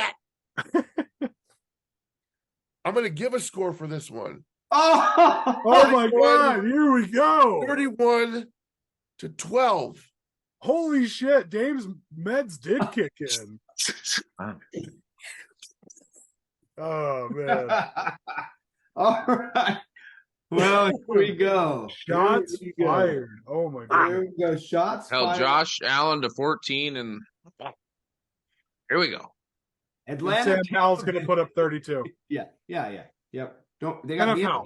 the enemy. Man, NFL.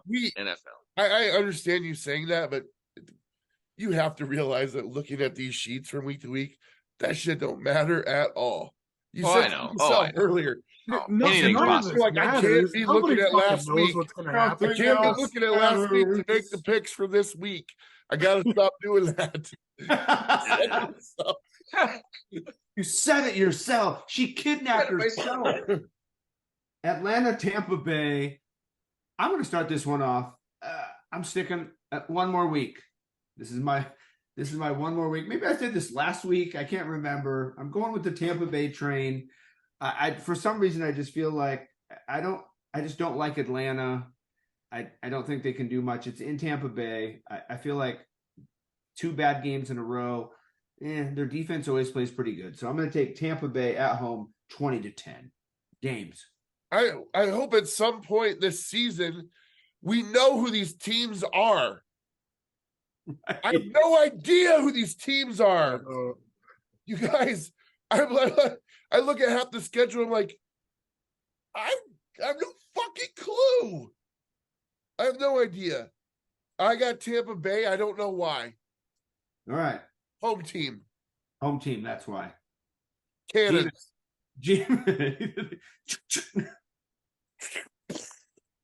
James just isn't even picking scores anymore. Is that what's going on? He doesn't feel. He has a cold, man. I just don't want to talk, man, but I'm trying. Persevering. Oddly enough, Gios, I have the same exact score you do. And the fact that you guys are all picking Tampa Bay almost makes me want to not. But I think their defense can slow down the passing game and let's see. Flip it. Fuck it. Yeah, I'll flip it. I'll flip it. Oh, Jail's talking about giving Tampa Bay one more chance. I'll give Atlanta one more chance. You're gonna give me all right. At home, let us know who you're taking. Again, I Baker. Some of these games are like flip a coin, pick out a hat, have your daughter fucking pick a helmet. I feel like that's basically how it should go from now on. Maybe, like I said, 1 week will do. Remember, like that time, I think it was Marge Simpson, or not Marge, Lisa, like pick all the games, or Bart or somebody. Fuck, I don't know. The Simpsons. The kid that could pick all the football games, right? Which one was it? I didn't see that episode. I guarantee there's people watching that have seen this episode. Yeah, somebody help me. Oh, yes. What kid was it? It was early. I think it was a season 5. It was kind of one of those, like. You're right. I remember it. Yeah, it was like one of those Valley episodes where it was like a good season, but it was kind of a forgettable episode. It was Lisa. Yeah. Okay. Thank you. I'm also. I mean, I'm glad that Jazz took. I was gonna take the. Try to gain a game here, but Jazz picked the Falcons, so I don't have to. So, both teams need a rebound. Both had a shitty week last week. So it's going to come down to who has the most perseverance. I like Tampa more. I'm going to say, 28-21. Just kind of a boring game. Oh, I mean, it might be exciting. It's a pretty equally matched teams. Yeah, I don't know. I mean, unless you're really a Bucs fan or a Falcon, I'm not. I mean, red zone. We'll see when it pops on. Pittsburgh going to LA, like you said. I feel like you said earlier ago, we were talking about the fans in LA. I feel like this place is going to be half full of Pittsburgh fans. Pittsburgh's going to be 80% Pittsburgh. 80%. It's like they travel well, and especially going to LA. They're going to go to California. They take a little vacation. They go to the game. That being said, I'm going to take the Rams at home. I think they're just playing too well. Pittsburgh is one of those teams. Yeah, at home they're getting a few wins. The crowd helps them out. But I just think, like I said, I like the Rams at home. I think they win 28-12. I think Pittsburgh kind of takes a step back of how they kind of were a few weeks ago. So I'm going to take the Scrams at home. Dames. I don't know. Oh my God. Like, why is this happening? I think this one's a little easier. God damn, dude. This is. You want to flip the Mortal Kombat coin?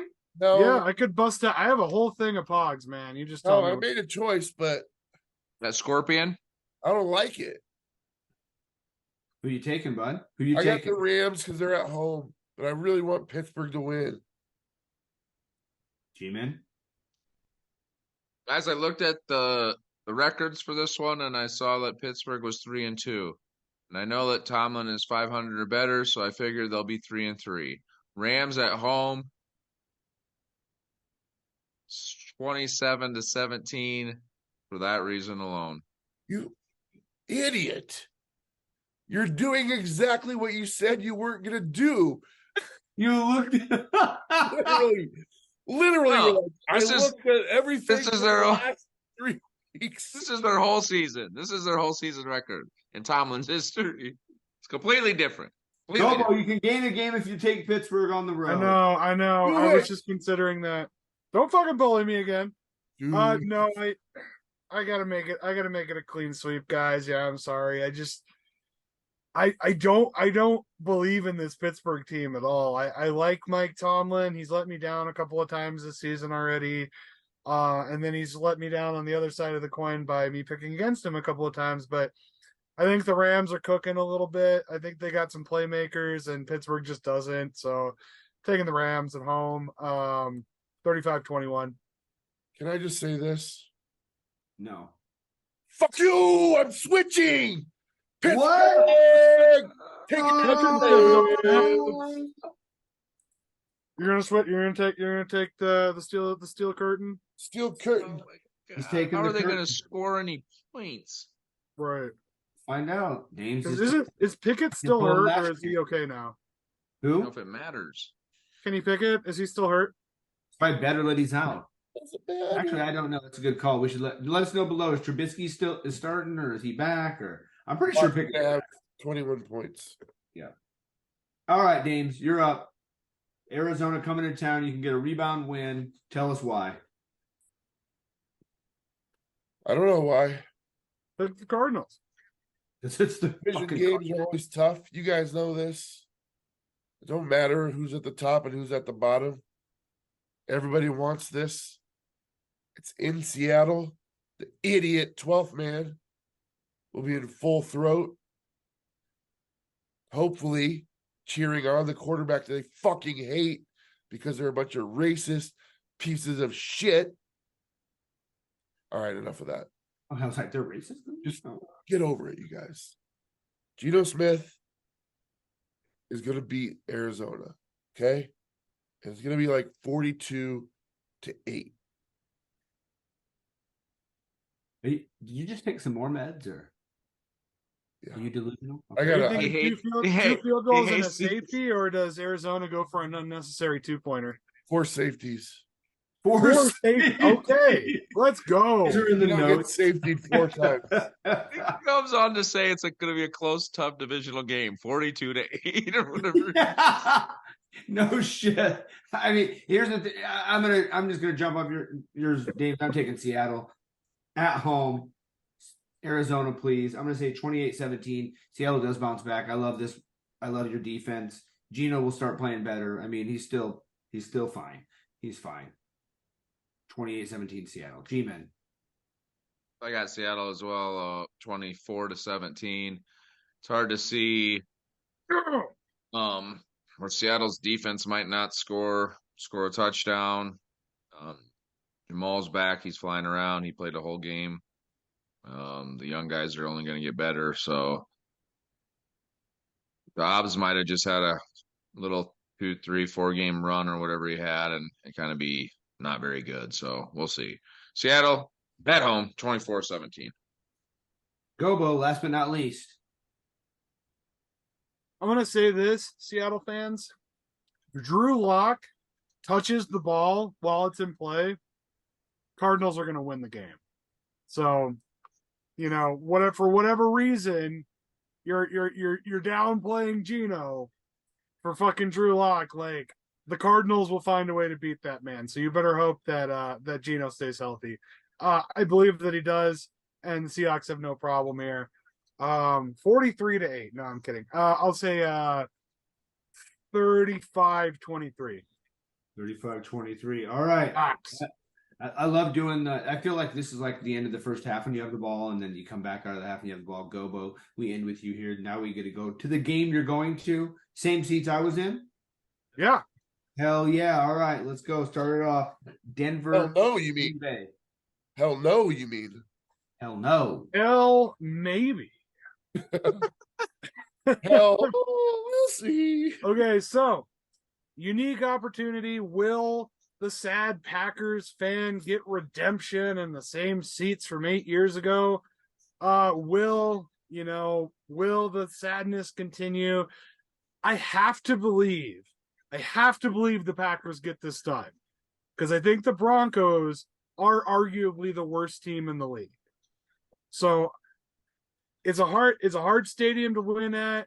Jails, you were just here a couple weeks ago. The Jets had a couple of scary moments against the Broncos. I just I just don't see a scenario where we lose this game, but it's possible. So I'm gonna say Packers get it done. I think the Broncos keep it close. I'm gonna say 24-17 in a closer game than it should be. Packers. All right. I'm actually going to stick the same. I love piggybacking off that. I'm going to be watching this game. I'm going to be looking for you in the game. Maybe we'll find a clip of you. We can put it up next week in NFL. I'm going to take the same exact score that the Jets had against Denver, 31-21. Pack with the win. I think you're pretty much in control of this game the whole time. Maybe you get a late touchdown, add a late field goal to go up 10, and just kind of clinch the game. I'm with you on Denver. They don't have a lot going on. It's like I still feel like it's hard for them to come to work. I think Russell Wilson hates coming to work, and he goes through the motions. You know, the first drive of the game, though, I'm telling you right now, Denver will probably score a touchdown. I think 5 out of their last 6 games or 5 straight games, they score a touchdown their opening drive. So Sean Payton definitely has something mastered up where he can just say, oh, here's what we're going to run for the first drive. But then after that, he can't. He can, or the rest of the team can adjust. So Green Bay 31-21. Dames. I have a feeling a lot of these Broncos players have already cashed it in. They aren't going to be trying. I know one person that will be trying 200%, and that's Russell Wilson. He's incapable of throwing in the towel, no matter what the scenario is. Even when, like, shit's insurmountable, the guy's still going, we're going to win. We're going to win. We're going to win. And when he was younger, a lot of times he would do it. I just don't see him doing it here. But I'm just telling you, he's coming to play, so you're still going to have to play him. I got Green Bay by a little. Keenan.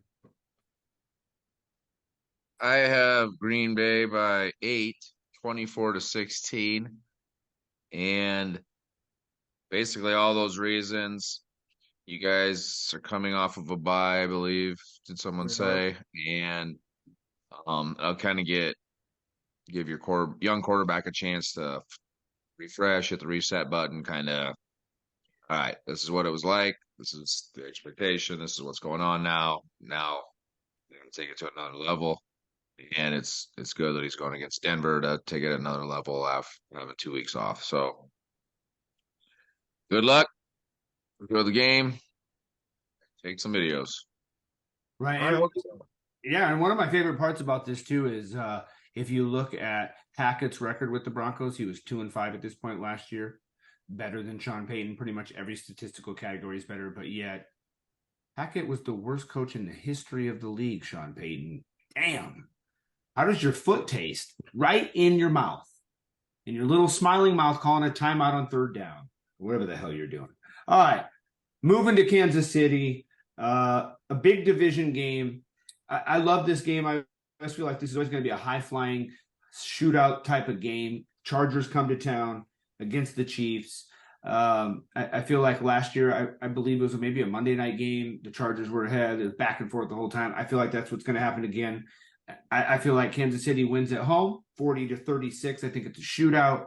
I just don't think the Chargers can finish, and I feel like the Chiefs are that type of team where even if they allow 36, 35, 36, they're going to still score 40 to win. G-Men. I think that's an interesting game because, the Chargers are 2-3, and there's a lot riding on this game, maybe a little more than the Chiefs. But you'd say with a coach like Andy Reid and a quarterback like Patrick Mahomes at home, 5-1, they're not going to get into that mindset like maybe team with a younger quarterback or, I don't know, worst coach would. So Kansas City will win at home 33-23, 2-4. Not a good spot to be for the Chargers in the loaded AFC. Gobo. Hell. Yeah, I mean, for one, I mean, like, does it seem like the Chiefs have an unreasonable amount of home games? I mean, is this a fucking Disney movie? Like, it just seems like they're home every weekend. But you know what? Like, we don't want Taylor to travel too far. Chiefs win an easy one, 35-13. I think their defense has a day with Herbert, and I think that I think that Mahomes is just going to light him up. James. Homies. I don't know that Taylor's going to be at this one. I was going to say I think her tour starts back up. When she I bought think she's going to the Eagles game actually because she's an Eagles fan and she's going to hang out with the mom at the other Kelsey game. Oh, drama. Just so you know. Well, since this is the game that we always use to talk about pop divas, People magazine recently reported that Britney Spears aborted Justin Timberlake's child because he didn't want to be a father. What? Wait, that's way more interesting than any football thing. Is that real? Is that real? Where did this come from? My People animatronic magazine. T-Rex just went off when you said that. People magazine reported it. JT. That said, Chiefs. Cry me a river. Wow. It's gonna be all right. Be worried about the diseases he may have picked up or she had picked up. That's when was this like right when they got out of that? They're like they just turned 18. He got her pregnant. It was their first time. Oh, a long time ago. I thought No, you said I'm it just joking. recently. I don't know. I'm pretty sure it's a long time ago. I mean, she's married and has been whatever. We all know the Britney song. I gotta see if I still have Joey Fatone's number somewhere. Did you know about this? Yeah. Can you give me the scoop? The scoop. All right. Sunday night football. This will actually probably be one of the top watch games of the weekend. Miami at Philly. Would have been cooler if they were undefeated, but they got beat by the Jets. Dames Marms, start with you. Fuck, dude. Flip it. No. This game's too important to flip for. So I have to make a reasonable analysis of these teams. I told you guys, the Eagles have not looked great. Not once. They've squeaked by. They squeaked by on their wins. We said, what's going to happen when they hit a team that is has a good defense and minimal? Destroys Jalen Hurts. Okay, we're talking about Miami now. Okay, and they don't have a good defense. However, they don't have a good. They don't have a good. Defense. They have a ridiculous offense, and we all know what happens when a really good defense hits a really good offense. We saw it in Super Bowl 48. We saw it with the Jets last week. I just don't think that Pittsburgh's defense is elite. Philly, you mean? Philly, yeah, I don't feel like Philly's defense is one of the Pennsylvanias. The Meds. Yeah, the other P-town. Town. God damn it. I'm a risk taker. So I think Miami goes down. And Philly's going to win. Philly's going to win. I'm definitely going to go against you on this one, Dames. I'm taking Miami. I knew that. On the road, 35-21. I like their offense too much in this. If the Jets can move the ball, get in the red zone 5 times, Miami is not going to have many issues getting into the red zone. They're not going to slow them down. Miami defense isn't that bad. I mean, I feel like Philly's offense is a little stalled out. So I'm taking Miami 35-21. They're going to stay hot, stay on a roll, show everybody on Sunday Night Football about this offense. Maybe some people haven't seen it yet. G-Men. Potential Super Bowl matchup. Dolphins at Eagles, 5-1, 5-1, Sunday Night Football. Like you said, probably the best game of the week. I think Philadelphia is going to lose. Miami, 28-27. Don't have a lot of analysis. It'll be a fun game to watch. NFL scripted it nice. 2 one-loss teams playing on Sunday night. Good job, NFL. Gobo. I mean, when the sad Packers picture happened, both teams were 4-0. So that was certainly the game of the week. And just like that game, I'm going to pick the best defense versus the best offense. And that was the Broncos that night in 2015. And this night, it's going to be the Eagles. I'm taking Philly. I think that if you look at the game that Miami lost, it's because they could not move the ball against the Bills. Philly has a better defense than the Bills. So I'm saying, 28-17. Tua throws a couple of picks, and Miami gets a reality check. All right. Let us know what you think down below. Again, thanks for playing along. Thanks for watching NFL. This is our last pick, Monday Night Football. Make sure you stick around for Ricky's picks. He's crushing it. He wants to help you win money if you bet responsibly. Thank you so much. We move to Monday Night Football. The Niners need a bounce back win. They're going up to Minnesota without Jefferson. Minnesota just comes off a shocking win. We're all thinking, what the heck? I think that's actually worse for Minnesota. I think San Francisco uses this as like, okay, we had a little road bump, but we're going up to Minnesota, Monday Night Football. We're going to show everyone we're still the team to beat. They're going to win up there 23-14. I feel like they will just dominate the whole game. McCaffrey or not, doesn't matter. San Fran wins. James. Is Minnesota winning against Chicago shocking? I mean, don't think so. We without Jefferson, we all picked a number of us fucked up that pick, but I don't think I picked the Vikings. I don't think shocking is the word I would use to describe it. Okay, you can pick a different word to describe it, but the point is San Francisco going to win this game. Basically, I would describe it as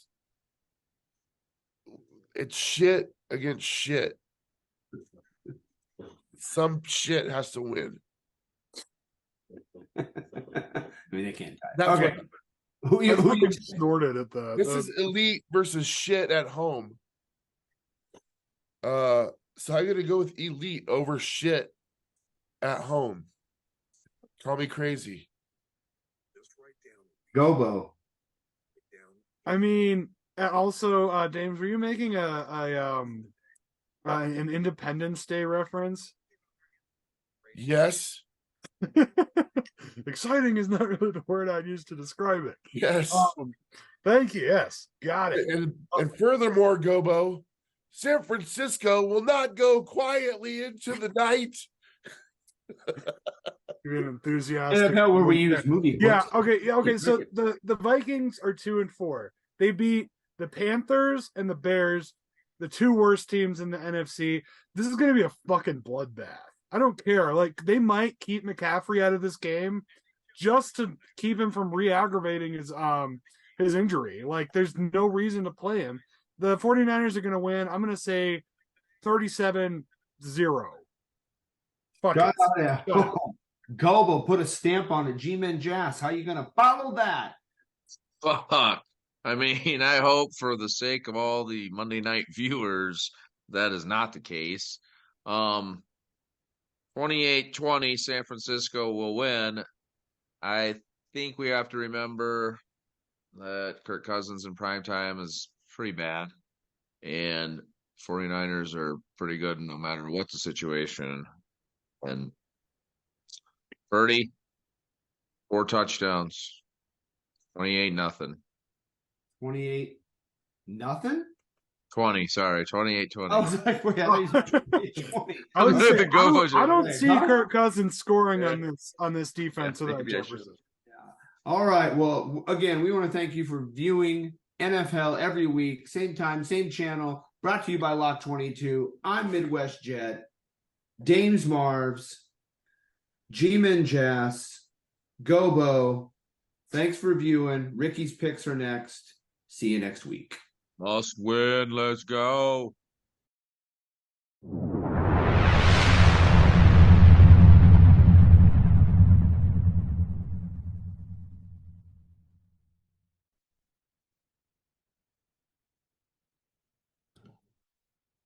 What's good, everybody? Ricky Montalvo back here again for your Week 7 Sunday slate of the 2023 NFL season. And it happened. The one thing I wanted to avoid so badly this year. A complete meltdown. An 0-3. Just decided to wake up and donate all that money back to the books. A catastrophe. I've been flim-flammed, deceived, boondoggled. And if you've been tailing me, so are you. That being said, I make no apologies. These picks are for free. And this is the nature of the beast. This is what we do. Now, the good news is we're still sitting comfortably on our platform. We are 11-8, still up 2.2 units, having lost the 3.3. Oh, I wanted so badly to stay on fire, NBA Jams rules. We had 2 weeks of profit, then we turn around, and it melts down. So let's review it, shall we? Yeah. Last week we had the Bucks plus 3.5. Bucks decided to show up and not be physical. I liked a couple things I saw out of Baker and particularly Trey Palmer. There were some deep balls there that would have really changed and flipped the narrative of this game. Just didn't connect. It didn't happen. The Lions still undervalued in that position. And unfortunately, we lose that one on the plus 3.5, plus 3, whatever you got at. Lions cover that one easy. We had the Colts plus 4.5. Really disappointed with this one for us, but he just had some egregious turnovers, and that's what you get with backing, quarterbacks and that nature. Sometimes it happens with a backup QB. He just had a meltdown game, and unfortunately, our money was tied to it. I think if he had made a couple better decisions with the ball, we'd have been looking pretty good. But Jags getting that one over us, and the Chargers plus 2.5 in what was a damn near unwatchable clown fiesta of a game with poor coaching on both sides of the ball and referees who just could not get out of the fucking way. I'm not going to break that one down too much. There was a lot to not like there with the way that game went. I'm comfortable backing the Chargers again in that position. It is what it is. And that leads me to our teaching lesson of the week. That's right, Ricky's teaching lesson. And that is the emotion of gambling. It's very humbling. We were riding high. Units was coming in. I was the Messiah come again for gambling. And now look at me. I'm in rags. All my money gone. But really, one of the things you're going to have to deal with, and something that I was kind of arguing with a buddy about on Sunday, was backing really ugly positions and backing tough positions. And he said that when I had sent him a couple picks, he was kind of frustrated with me because he didn't want to bet them. But that's exactly the feeling that I want you to feel when I tell you to bet something. I want you to be like, oh, seriously? Because I'm telling you the value's there. Unfortunately, this week it didn't break our way. And I'm going to go off on the side here and talk about me personally. I backed the Patriots position this past week. It wasn't something I gave out in Ricky's picks, but I did back them on a plus 3. And I thought it was just the lowest point of the Patriots. And Mac Jones decided to show me how very wrong I was. Mac Jones ain't shit in the cut. I thought for sure that this was going to be a position where they were going to get fired up, having been blown out twice in a row. Blown out, embarrassed. But, I've been talking about it here for a couple of weeks about my thoughts on the Patriots and how that whole thing needs to just go away at this point. And I'm sure a lot of Pats fans now agree with me. But that doesn't mean I'm necessarily not going to back the Pats this week. And no, I'm not saying that for Ricky's picks. Take a deep breath We're not backing the Pats this week. Okay. But they're hanging at 8.5 at home right now with the division dog. It's the Bills. Typically, as a gambler, you got to take that position. But that's a story for another time, my friends. Let's take a deep breath. We can do this. Still above. Remember that. This is the kind of the bottom floor here. We don't want to go down here. Okay, we're about here. So let's just keep climbing and get right back. Okay, my friends. And it starts right back this week with the week 7 picks. So let's move into our first pick. We have the Detroit Lions traveling to the Baltimore Ravens at noon, M&T Bank Stadium. Lions are coming home from London. Excuse me, the Ravens are. Pardon me. Ravens coming home from London. We all just saw what the Lions did to the Buccaneers. Okay. The Lions are covering machines. They are the public darling, the joy of the general gambler, as they are clipping 70% ATS, which means against the spread. Covering machines. Weather's looking a little rough here, potentially in Baltimore for this weekend.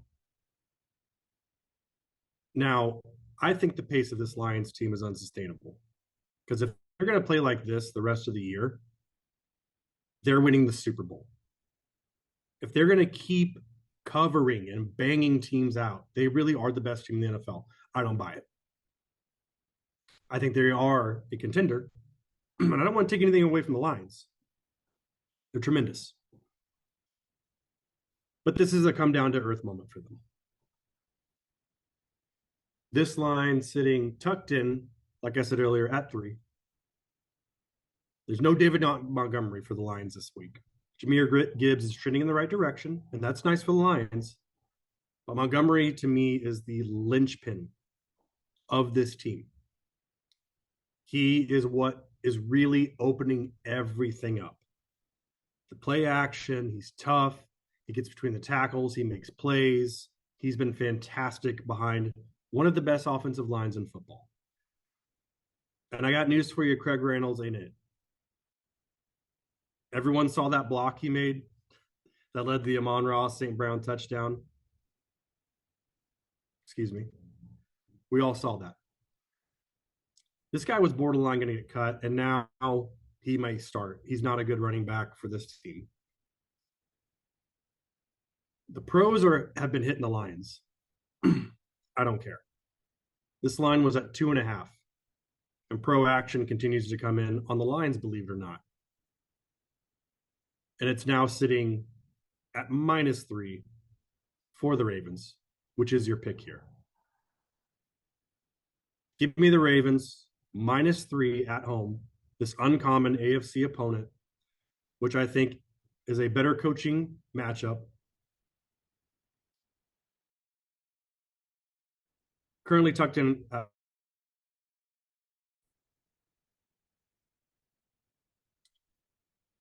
The Chargers play in close games. Just what they do. Go look at a lot of their losses from this past year and even into the year last year. Usually they just play games close.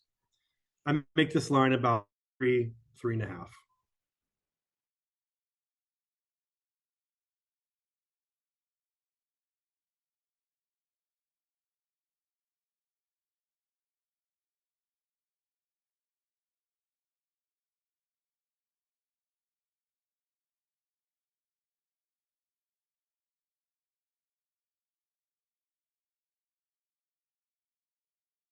I'm going to take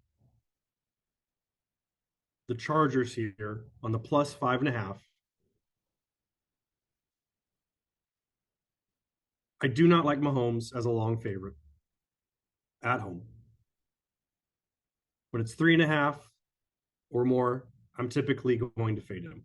I like this division matchup. I'm not scared off of the Chargers. This ties in exactly what I was talking to you guys about. They just let us down, but I'm not going to back off this position. I like the Chargers here at +5.5. Second pick of Ricky's picks. And moving on to our third and final pick. I got a big one for you. We have the Miami Dolphins traveling to Philadelphia Eagles, Lincoln Financial Field. Prime time, this is Sunday Night Football. This is the easiest bet of the week for me. This was the no-brainer. Love this bet. The line currently tucked in at 2. Seen a 2.5 out there. Give me the Philadelphia Eagles at home as short favorites against this Miami Dolphins team. I don't believe in Miami's defense. There were a lot of pieces missing from this Eagles defense this past game against the Jets. No Jalen Carter, no Darius Slay. We should be getting those guys back. It's no guarantee, but we should be getting those guys back. The D-line for the Eagles is elite. The way you beat Tua is by getting pressure on him with the front four. Okay. You don't need to blitz him. Just get that front four up there, and the Eagles are capable of doing that. You stop this run game, it all falls apart for them. And I believe that the Eagles are built to do just that. We all just saw them lose to the Jets. They are going to be fired up for this one.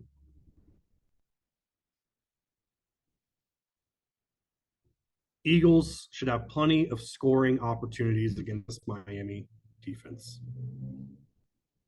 And when you're watching the game, if you see the Eagles taking away that run game, you should feel good about this position. Now, I was able to get this at 1.5. Take it at 2. Take it at 2.5. You can go there with it. I love this spot for the Eagles. Bounce back spot for them. It's a bounce back spot for us. That is your third pick of Ricky's picks. My friends, it was a rough one. Time to get the coin back, though. Remember, don't tilt.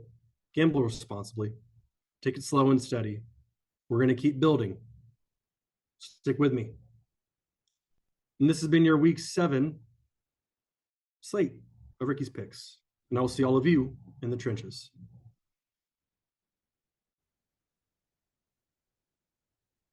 What's up, everybody? Ricky Montalvo here with your Week 7 lineup. We are taking the Ravens -3, the Chargers +5.5, and the Eagles -2.